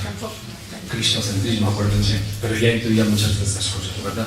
Palabra de Dios, yo remitiría a... El otro día me entrañé, ¿verdad? ¿Se acuerdan? Soy un teólogo feliz de Silex, dominico. ¿no? Ahí habla él clarísimamente, ¿no? Dice, la palabra de Dios no es palabra de Dios, es palabra humana siempre. No es palabra de Dios. Dios no tiene... no puede, ¿no? Es palabra de los seres humanos que expresa su experiencia de Dios, y en ese sentido, en un sentido siempre derivado y metafórico, podemos decir que es palabra de Dios, decía él, pero sic et simplificar, decía él, no es palabra de Dios. Cada vez más tenemos que olvidar, y desde luego no es la palabra de Dios. Y luego está en unos supuestos, absolutamente no ya solo la palabra de Dios y el Antiguo Testamento, están en unos supuestos inclusivistas, están en supuestos exclusivistas, pero además típicamente agrarios, guerreristas, ¿no? El Dios de los ejércitos, el Dios que... los salmos, muchos salmos, y son ya ilegibles. ¿Se acuerdan que se quitó con el Concilio Vaticano II, se quitaron varias cosas de los salmos? Aquello de Babilonia criminal, quien cogiera a tus niños y los estrellara sobre tus peñas, ese salmo está recortado, punto. Bueno, es que aquello ya clamaba al cielo entonces, pero es que ahora hay muchas otras cosas que ya claman al cielo también, pero parece como que no hay autoridad para cortarlas. Alguien en el Vaticano tendría que cortarlas, pero si no, hay cosas que es que ya no podemos rezar, ¿no? El Dios guerrerista, el Dios que luchas contra mis enemigos y tú estás conmigo. El Salmo 70, 79, ¿no? Oh Dios, que tomaste una viña de Egipto y quitaste a los gentiles y la trasplantaste. Fíjate, esto es la tierra prometida, es el pueblo elegido que se fue sacado de Egipto y lo ponen acá y todos los demás fuera. Oiga, yo ya no puedo creer ni rezar a un Dios que escoge a un pueblo y que echa a todos los demás de la tierra. ¿Pero cómo va a ser eso? ¿Qué Dios es ese? Que es nuestro Dios, el Dios judío, el Dios que nos eligió y que nos preparó nuestra tierra y que nos echó a todos. Los ortodoxos judíos de hoy en el gran conflicto palestino dicen que los límites, las fronteras de Israel que ellos exigen está en la Biblia. El que está en la Biblia es el límite político. Yo ya no puedo rezar con eso, no solo puedo apoyar eso políticamente, sino que no puedo rezar con eso. El Dios guerrerista, el Dios varón, el Dios masculino y el Dios Dios. No hemos tocado ese tema, pero la sociedad agraria es la que imagina ese Dios. Antes teníamos diosa, y no era una diosa que estaba ahí, era la diosa de la naturaleza. Todo el tiempo paleolítico la humanidad se las ha habido con la naturaleza. En otro tipo, no es que rezaban a una diosa que estaba allá arriba, era la diosa madre que estaba aquí abajo. Nosotros, en la época agraria, es la que ha sacado a Dios fuera. Lo ha exiliado del mundo, del planeta, de la naturaleza, y lo ha puesto arriba, en un segundo piso. Ahí arriba está Dios, y cada vez que nosotros decimos Dios, decimos Deus, latín, y decimos Theos, es la misma palabra, y estamos diciendo Zeus. Es decir, aunque no lo digamos, porque se nos ha ocurrido, de hecho, cada vez que decimos la palabra de Dios, nos estamos bloqueando el conocimiento, nos estamos clavando una puñalada por la espalda inconscientemente, sin darnos cuenta. Estamos obligándonos, solo por esa la palabra, por decir esa palabra, estamos obligándonos a pensar que Dios está fuera y que Dios está arriba y no hay segundo piso. Eso es una construcción que parece que en este periodo ha venido muy bien y que todavía está pendiente, pero que hay que revisarlo. No hay arriba alguien. Si Dios existe, está dentro. No está arriba, está abajo. Y no está fuera, está dentro. Nosotros no venimos de arriba. El mito, en el buen sentido, el símbolo de la creación del Antiguo Testamento, habría que suprimirlo o cambiarlo de sentido, pero cada vez que seguimos pronunciando la palabra creación, aunque no quieras, y aunque antes hayas puesto previamente que hay unas matizaciones del lenguaje, como sigas empleando la palabra, como no cambies la palabra, como pasa en el lenguaje machista, que bueno, si no puedo hacer todas las matizaciones, pero si sigo hablando en lenguaje sexista, me estoy clavando la puñalada, porque cada vez que empleo la palabra, las palabras no evocan solo conceptos, sino algo muy arcano, algo muy profundo. Cada vez que seguimos empleando la palabra Dios, estamos sacando a Dios del mundo, lo estamos poniendo arriba y lo estamos poniendo como Zeus, como gran señor, como dominador. Arriba no hay ningún señor. Si Dios existe, no puede ser arriba. Si existiera algo arriba, lo que hay tampoco puede ser un señor. Eso no es más que una extrapolación del Dios, del dominador señor de la época agraria, ¿verdad? Entonces, a lo mejor tenemos que llegar a una época no solo post-religional, sino post-teísta. La solución no es teísmo, ateísmo. El dilema no es teísmo, ateísmo. Podemos dejar de ser teístas el futuro está más allá del teísmo, que no significa que caigamos en el ateísmo, sino en el posteísmo. Yo les recomiendo un autor que todavía no está traducido al castellano que yo sepa, John Selby Spong, S-P-O-N-G, obispo anglicano de Newark, a lo de Nueva York, jubilado ya, unos libros preciosos, o sea, portugués, nos llevan siempre la ventaja, siempre lo están traduciendo antes, aquí no está llegando todavía, en Orlando tenemos 2 o 3 textos de él, en la coinonía. Su tesis es: hay que superar el teísmo. Es otros 100 pesos, o harina de otro costal. Hola. Has dicho que ahora en la teología de la liberación os habéis empezado a preocupar por el pluralismo hace poco, que igual hace 20 años había autores que ya se preocupaban por eso, pero vosotros estabais en otras guerras. Me gustaría simplemente que nos explicarais, si se puede brevemente, en qué guerras estabais, si es que ahora ya no son importantes o ya están resueltas. No, las guerras no están resueltas, pero quiero decir que estábamos en los momentos. Yo estaba en el 85, lo he dicho en ese momento. En 1985 aparece el primer libro de Nietzsche, que todavía sigue siendo un hito, sigue traducido al castellano, está traducido al portugués, está traducido al italiano, estamos aquí muy mal en este momento. Y ya él plantea todas estas cosas, pero con una nitidez grande. Pues él ha desarrollado, incluso él dice hoy que no convendría traducirlo porque ya piensa más allá, ¿verdad? Pero que en aquel momento, en el 85, donde estábamos, yo estaba en Managua, estábamos en otra guerra. Quiero decir, estábamos en unas urgencias que no permitían permitirse paradigmas nuevos. No estoy queriendo decir ni que están superadas esas guerras, ni mucho menos. El tema de la justicia, la acción por la cual sigue, las urgencias del reino de Dios siguen, son lo que, bueno, yo creo que en ese momento tenemos una posibilidad de acercarnos también a otros paradigmas. Este tema es, de algún sentido alguno va a decir, estos temas son teóricos. Cada uno como quiera. Pero es que los cambios teóricos de perspectiva influyen en la realidad también, ¿no? Sí y no aquello de que la praxis corrige la cosa y produce la ideología. Esa es una interpretación, y yo no digo que no, yo digo que no solo. Que también ocurre lo contrario, que hay, lo que decía ayer Víctor, la imagen de Dios es, dice, yo no sé si está ahí objetivamente o no, pero lo que es objetivo es que está aquí. Es decir, que es un software que a nosotros nos afecta porque produce resultados. El imaginario es, la famosa frase, el imaginario es lo más real de la realidad. Porque la gente, nosotros, nos movemos por el imaginario. Entonces puede haber cosas que no existan objetivamente, pero que si existen en nuestro imaginario, claro que existen, están ahí funcionando, ¿verdad? En ese sentido le digo, las guerras siguen, yo creo que tenemos de todas maneras un ambiente de más distensión para podernos, y por lo menos personalmente, bueno, ahora podemos hablar también de ese tema, nos hemos abierto a ese tema que antes ni conocíamos ni hubiéramos tenido porque estábamos en la urgencia de defender un país, yo en Nicaragua, ¿verdad? Pero toda América Latina está viviendo otra hora distinta de la actual, pero no estamos queriendo decir que esté superado nada y que se ha nada, ¿verdad? Me parece que tampoco querías decir eso, ¿verdad? Que yo me estaba preguntando, con la involución de estos años de la Iglesia, ¿qué puede pasar?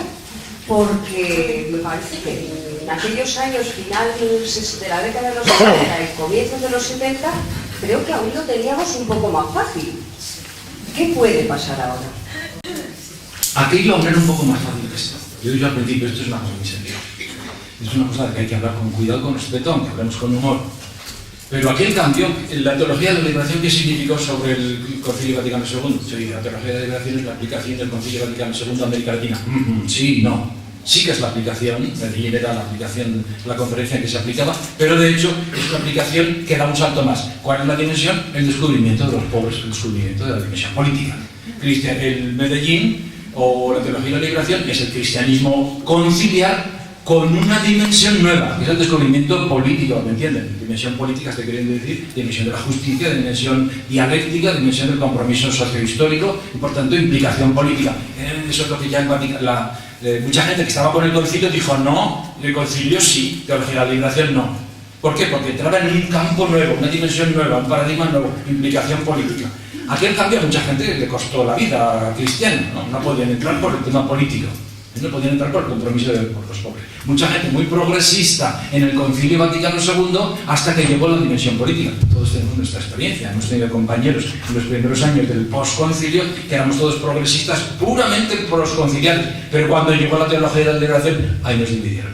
Ahí nos dividimos. Unos dijeron sí, teología liberal, otros dijeron sí, hasta ahí podíamos llegar. No, mucho progresismo de Concilio Vaticano II, pero nada de compromiso con los pobres, ¿no? Esta es la teología, los que fueron conciliares en el primer momento, pero que luego miraron a la derecha. Aquel problema fue muy serio. Este es distinto, pero es más grave. Aquel fue político, este es epistemológico. Aquel fue político. Este tema no implica lo político. Yo decía, puede ser de izquierdas o de derechas y es indiferente, puede ser de una cosa o de otra. Este es cambio epistemológico, pero esto es un cambio quizá en ese sentido todavía más profundo, más grave, más desestabilizador, más de no saber a qué atenerte porque esto es otra cosa. Quizá de aquí va a salir, yo me atrevo a decirlo así, confianza, otro cristianismo. Eso significa, me va a decir alguno, eso es otro cristianismo, eso no es cristianismo. No es que no sea cristianismo, es que va a ser otro cristianismo. Va a ser otra cosa. No va a ser religión agraria. Claro, es que nunca me había planteado yo esta distinción de religión agraria. Es que el cristianismo es religión agraria. Y además, para colmo, no es una religión agraria, es religión de imperio. Porque el cristianismo no el de Jesús, sino el que se fraguó en el siglo IV y V, es el que Constantino llamó a los obispos para que ellos oigan esto. Y ayer lo dijo muy bien Víctor, ¿no? Que fue cuando se llega el Julio que decía, el cristianismo entró dentro del imperio como una estructura interior que le dio legitimación. Ese cristianismo imperial no es de Jesús. Ese cristianismo agrario es de Jesús, no es de Jesús. Jesús era agrícola o no era agrícola.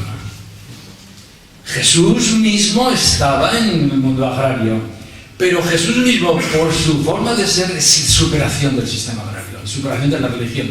Créeme, mujer, decía el otro día el Evangelio del domingo, créeme, mujer, que ni aquí ni en Jerusalén. ¿En otro monte? Pues no, en ningún monte. Más allá de... Jesús es la superación de las religiones. Esta teología postreligional dice, óigame, en Jesús mismo tenemos la clave. Él ya, siendo agrícola, porque no podía ser de otra manera, ya dio pistas de superación de la religión. Jesús no nos llama a otra religión. Jesús no fue cristiano. Jesús fue judío, murió judío, no quiso fundar otra cosa. Entonces, es el cristianismo que se ha fundado en él y además luego se ha hecho otra cosa que es la desviación del siglo IV en la cual todavía estamos. De hecho, el cristianismo oficial es religión no de Estado, pero sí de sistema. Es la religión del sistema de Occidente que todavía sigue funcionando. En cuanto a religión del sistema de Occidente, yo puedo conculcar y puedo renunciar a ese cristianismo. Yo no renuncio al cristianismo, pero sí renuncio a asumirlo como religión de Estado, religión de sociedad capitalista. Y ahora descubro lo que nunca me habían dicho, pero esto me está haciendo descubrir que hay más de fondo. Yo nunca me había dado cuenta que estaba en una religión agraria, que funciona por creencias, que funciona por sumisión, por tener que creer, por tener que someterte, por tener que no pensar, por tener que confiar. Y yo creo que a lo mejor Dios, el Dios que exista, ¿será que no quiere siquiera que creamos? Todo se ha con esto, fe. Ahí hablamos de la fe. En el fondo, toda la fe. Es decir, la gran prueba, el nuevo paradigma, la explicación final es que no sabemos cómo es. Dios nos puso ahí y en vez de lo que es la primera página del Génesis de relacionarse con nosotros, no está cercano y hay que creer. Entonces Dios dice a unos privilegiados, los agiógrafos, los profetas o los que escriben la Biblia, les dice para que digan y me digan y yo crea. Es que Dios juega al escondite. Es que la historia entera de la salvación se reduce a que Dios pone a los seres humanos la prueba de que como no se manifiesta, se lo ha dicho a unos pocos para que le crean, y si les creen, ahí se salva. Óigame, ese gran relato ya no me corre. A mí ya no me corre ese gran relato. Ahí hay una quiebra gorda. Si todo se reduce a que Dios me quiere hacer una prueba, de que está jugando al escondite, y la prueba es en que si yo creo o no creo lo que Él dijo que les dijo a nosotros para que le dijeran, para que a mí me dijeran, y al final a mí me llegó por mi abuelita o por mi mamá, es decir, por la familia. Y entonces si yo digo, sí, yo creo en Dios, yo me confío, no entiendo nada, pero creo incluso que absurdo, ¿no? Eso ha funcionado durante 22.000 años. Llega un momento en la sociedad del conocimiento que dice, este relato no funciona. Será otra cosa. No se tratará de creer. Yo creo que Dios ya no nos llama a creer. La gran virtud, el centro ha sido creer, no creer. Incluso la reformulación, que dice todos los que ayudan, el folletito que tiene, es creer de otra manera. Es que no se va a tratar de creer. No se va a tratar de creer. Quizás otra cosa es otra opción. Las religiones agrarias han sido creer. La religión post-agraria no va a tener que ser creer por creer. Es decir, esto, como dices tú, efectivamente es un cambio epocal, ¿no? Es un nuevo periodo axial, un nuevo tiempo axial. Estamos en un momento de la humanidad en que por un sinfín de cosas, y sobre todo por la aceleración exponencial, que es la curva en este momento exponencial, ¿se acuerdan? Que está poniendo ya vertical, mientras que ha pasado de menos infinito hasta 0,1, ha pasado media eternidad, sempiterno, ¿verdad? Para hacer un puntito, y ahora ya una fracción de coordenada de abscisa sube. Estamos en un momento de una revolución epistemológica tal que no podemos dominarla, pero que de aquí va a tener que ser o sale el cristianismo, o sale el café, o esto se está cayendo por paneles, como decíamos antes. Una de esas preguntas sería, ¿qué significa? O sea, ¿cómo definirías tú, a la luz de estos nuevos presupuestos, la palabra evangelizar?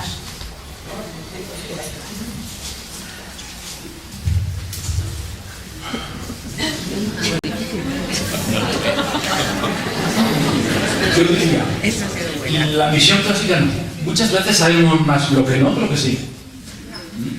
Yo ya sé que tales cosas no es, todavía no sé bien lo que es, pero sé que eso ya no. Entonces la misión clásica no.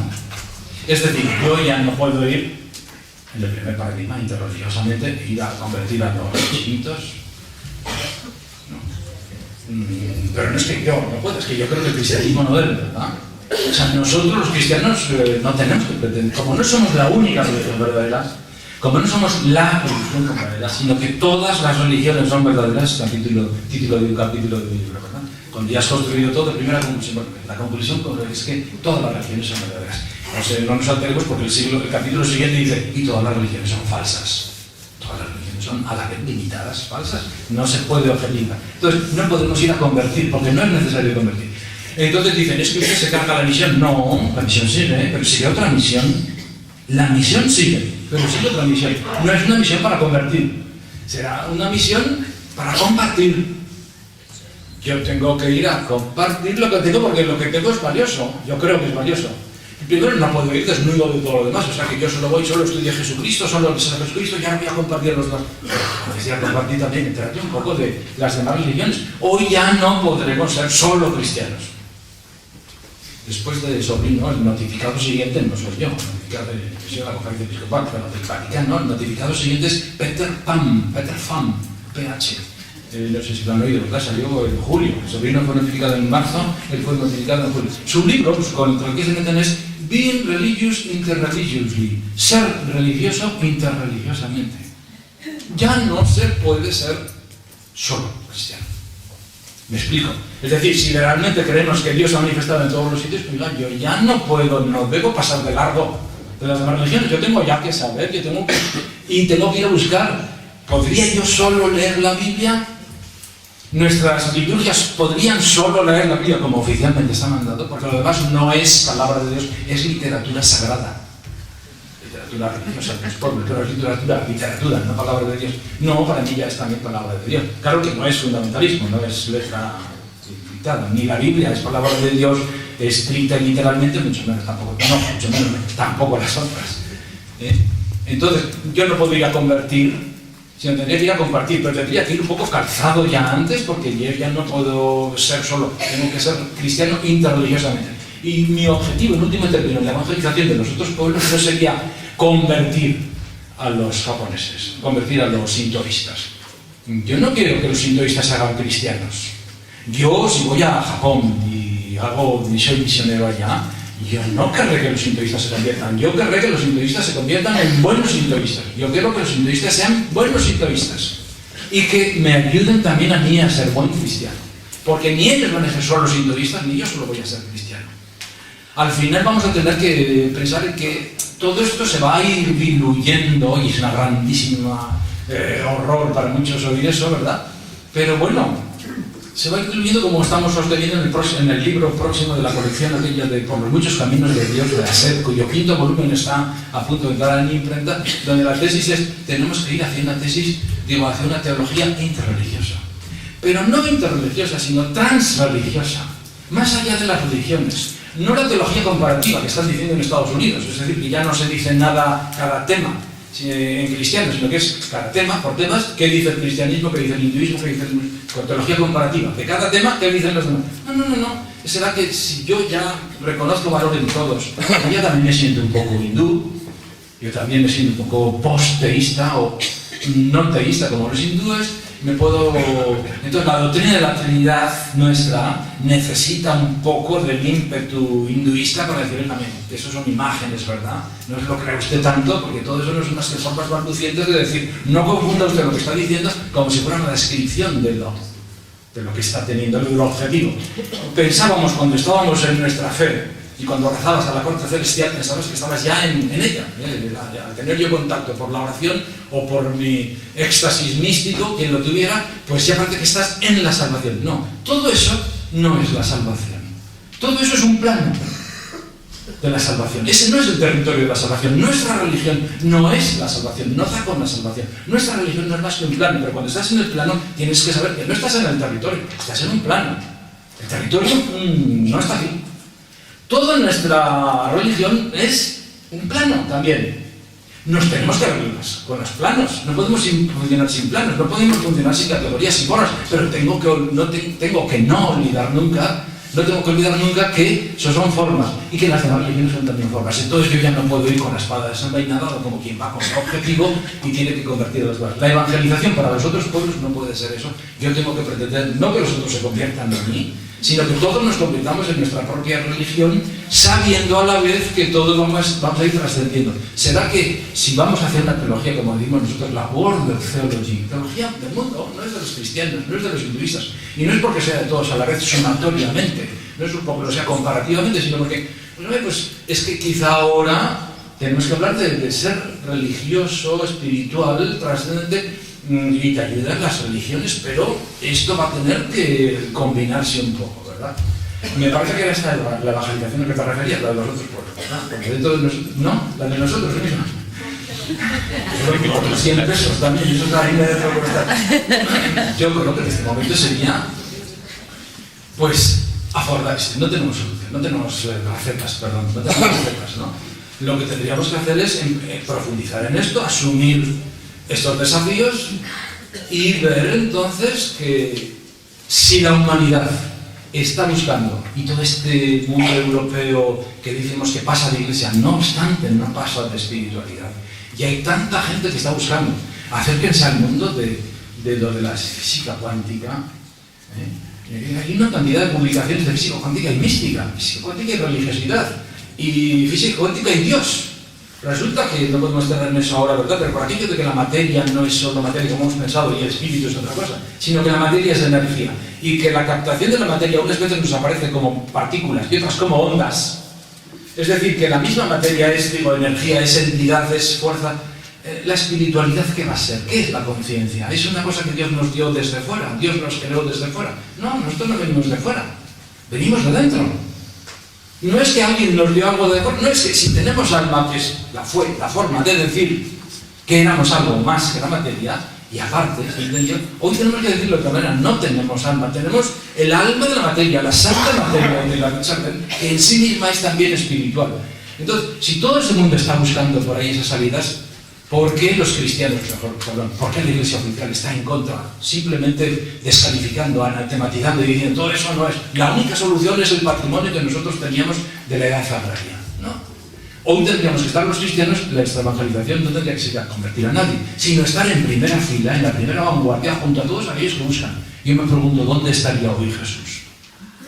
Si hoy Jesús volviera, como dicen los hermanos Jesús, y ya le han hecho las 100 entrevistas aquellas en el periodo de Otro Dios es Posible, que está en internet, por cierto, lo pueden bajar, las entrevistas se pueden bajar, tanto en audio como en texto, están gratuitas para bajarlas. ¿Dónde estaría hoy Jesús? Yo no me lo imagino dando sesiones de catecumenado, yo me lo imagino más bien buscando las nuevas formas de ser religioso en la época post-agraria, en la época de la sociedad del conocimiento. Por ahí yo creo que nuestro mejor concurso sería no dar una lección porque ya tenemos la respuesta y la receta, el capital simbólico para evangelizar a nadie, sino ponernos a buscar con los demás. Yo por ahí iría, claro, es una respuesta provisional porque es que es provisional, no tenemos respuestas todavía en este momento que es.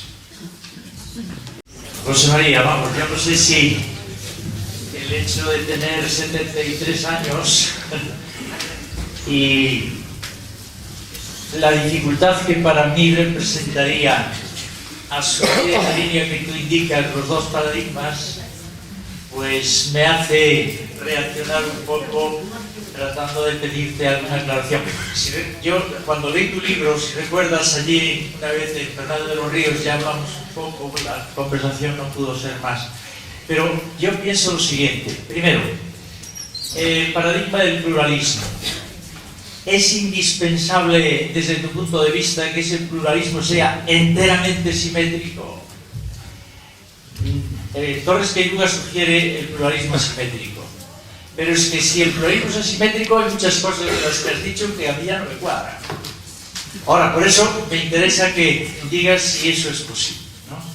Y después, en cuanto al otro paradigma, a mí sí que me parece muy fuerte lo que decís, no lo dices tú solo, de que todas las religiones están condenadas a desaparecer porque pertenecen a una etapa, la época agraria, que ya la hemos superado. A mí eso me parece muy arriesgado decirlo, sinceramente. Y me parece además que el ir hacia una etapa que llamas post-religional, que no es una etapa no religiosa, pero sí en donde las religiones van a desaparecer, entonces me da la impresión de que vamos hacia una especie de esperanto religioso o esperanto espiritual. No cabe la posibilidad de ir a una convergencia a un nivel no religioso, a un nivel ético fundamental.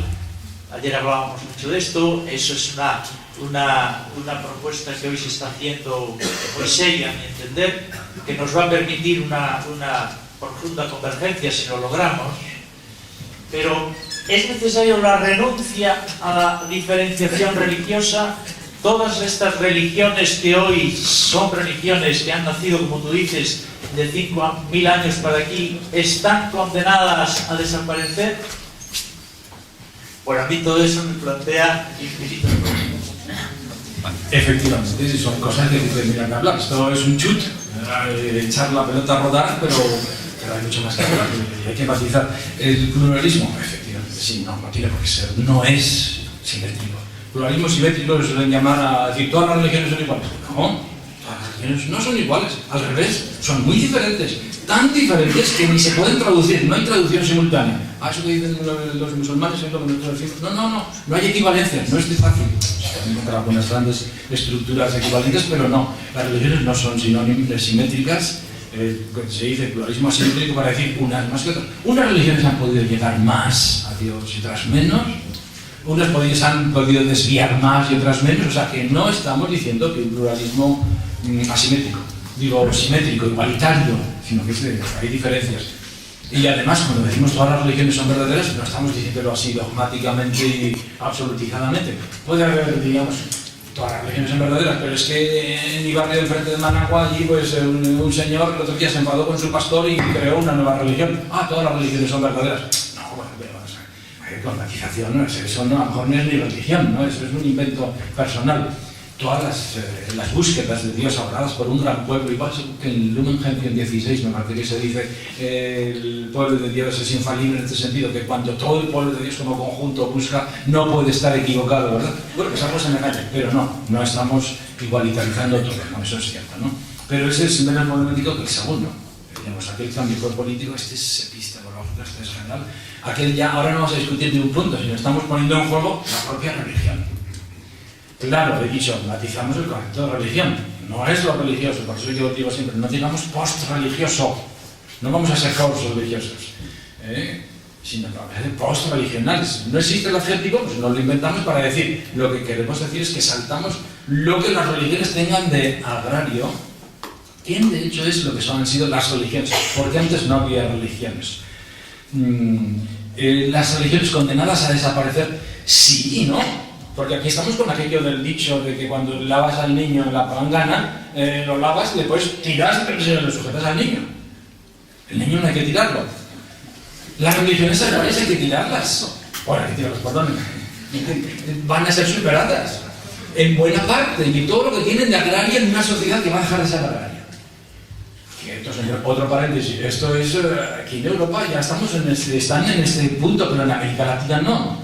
Ahí está un compañero que hemos estado ahí en el Congreso del año pasado, y el primero que tuvimos para tratar de ver si esto se daba en América Latina fue un impasse. No, muchos decían, eso es una cosa europea. Aquí está lo contrario, aquí está una efervescencia religiosa. El año pasado ya eran menos, y poco después escribe Comblin, el último artículo que tiene en la Relat, que me llama Mando Robles, que dice, oye, pero es lo contrario de lo que decía 5 meses. Y dice Comblin ya, descaradamente, en América Latina estamos en la misma crisis religiosa que en Europa. Oígame, esto va avanzando tremendamente. Entonces, no es que esté condenadas a desaparecer, podemos tener mucho tiempo, no sabemos qué será, no estamos prediciendo, pero empezamos por primera vez a pensar, quizá todo eso lo que tiene de religión agraria va a desaparecer. ¿Y qué iremos a un esperanto religioso? Pregunta, ¿el ecumenismo, qué? ¿El macroecumenismo de la espiritualidad de la revelación era un esperanto del reino de Dios?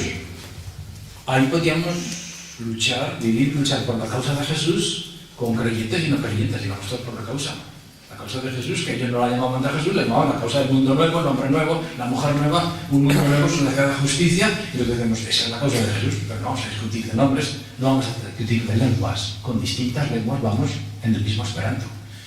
No es paralelo, pero es un poco parecido. Sí, muchas cosas que antes considerábamos esenciales dejan de serlo. Y entonces va emergiendo como entidad de lo religioso, lo que está más atrás, que es más común con las demás religiones.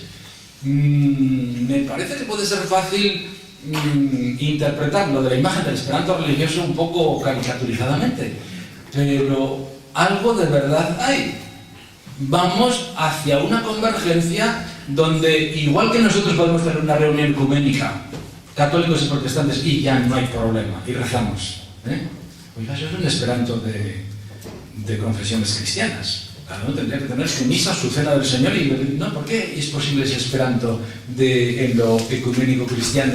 No va a poderlo ser en los demás. Todo eso tiene mucha tela que cortar, es difícil, y tampoco lo tenemos claro, pero por ahí va un poco. Entonces la convergencia ética quizá no va a ser solo. Ayer estábamos diciendo, tengamos convergencia en lo ético-político, cada uno es lo que es, y combinamos en un terreno neutral, que es lo ético-político, en lo cual todas las religiones, cada una siendo lo que es, guardando su trascendencia de identidad clásica, ahora en esta plataforma y todos hablamos el último lenguaje. Bien, ese puede ser un primer paso. Yo creo que la vida, la inercia de la vida, la inercia de la evolución nos va a llevar a más. Pero en último término, pasemos por ahí. Yo creo que vamos a ir a más. Antes de irnos,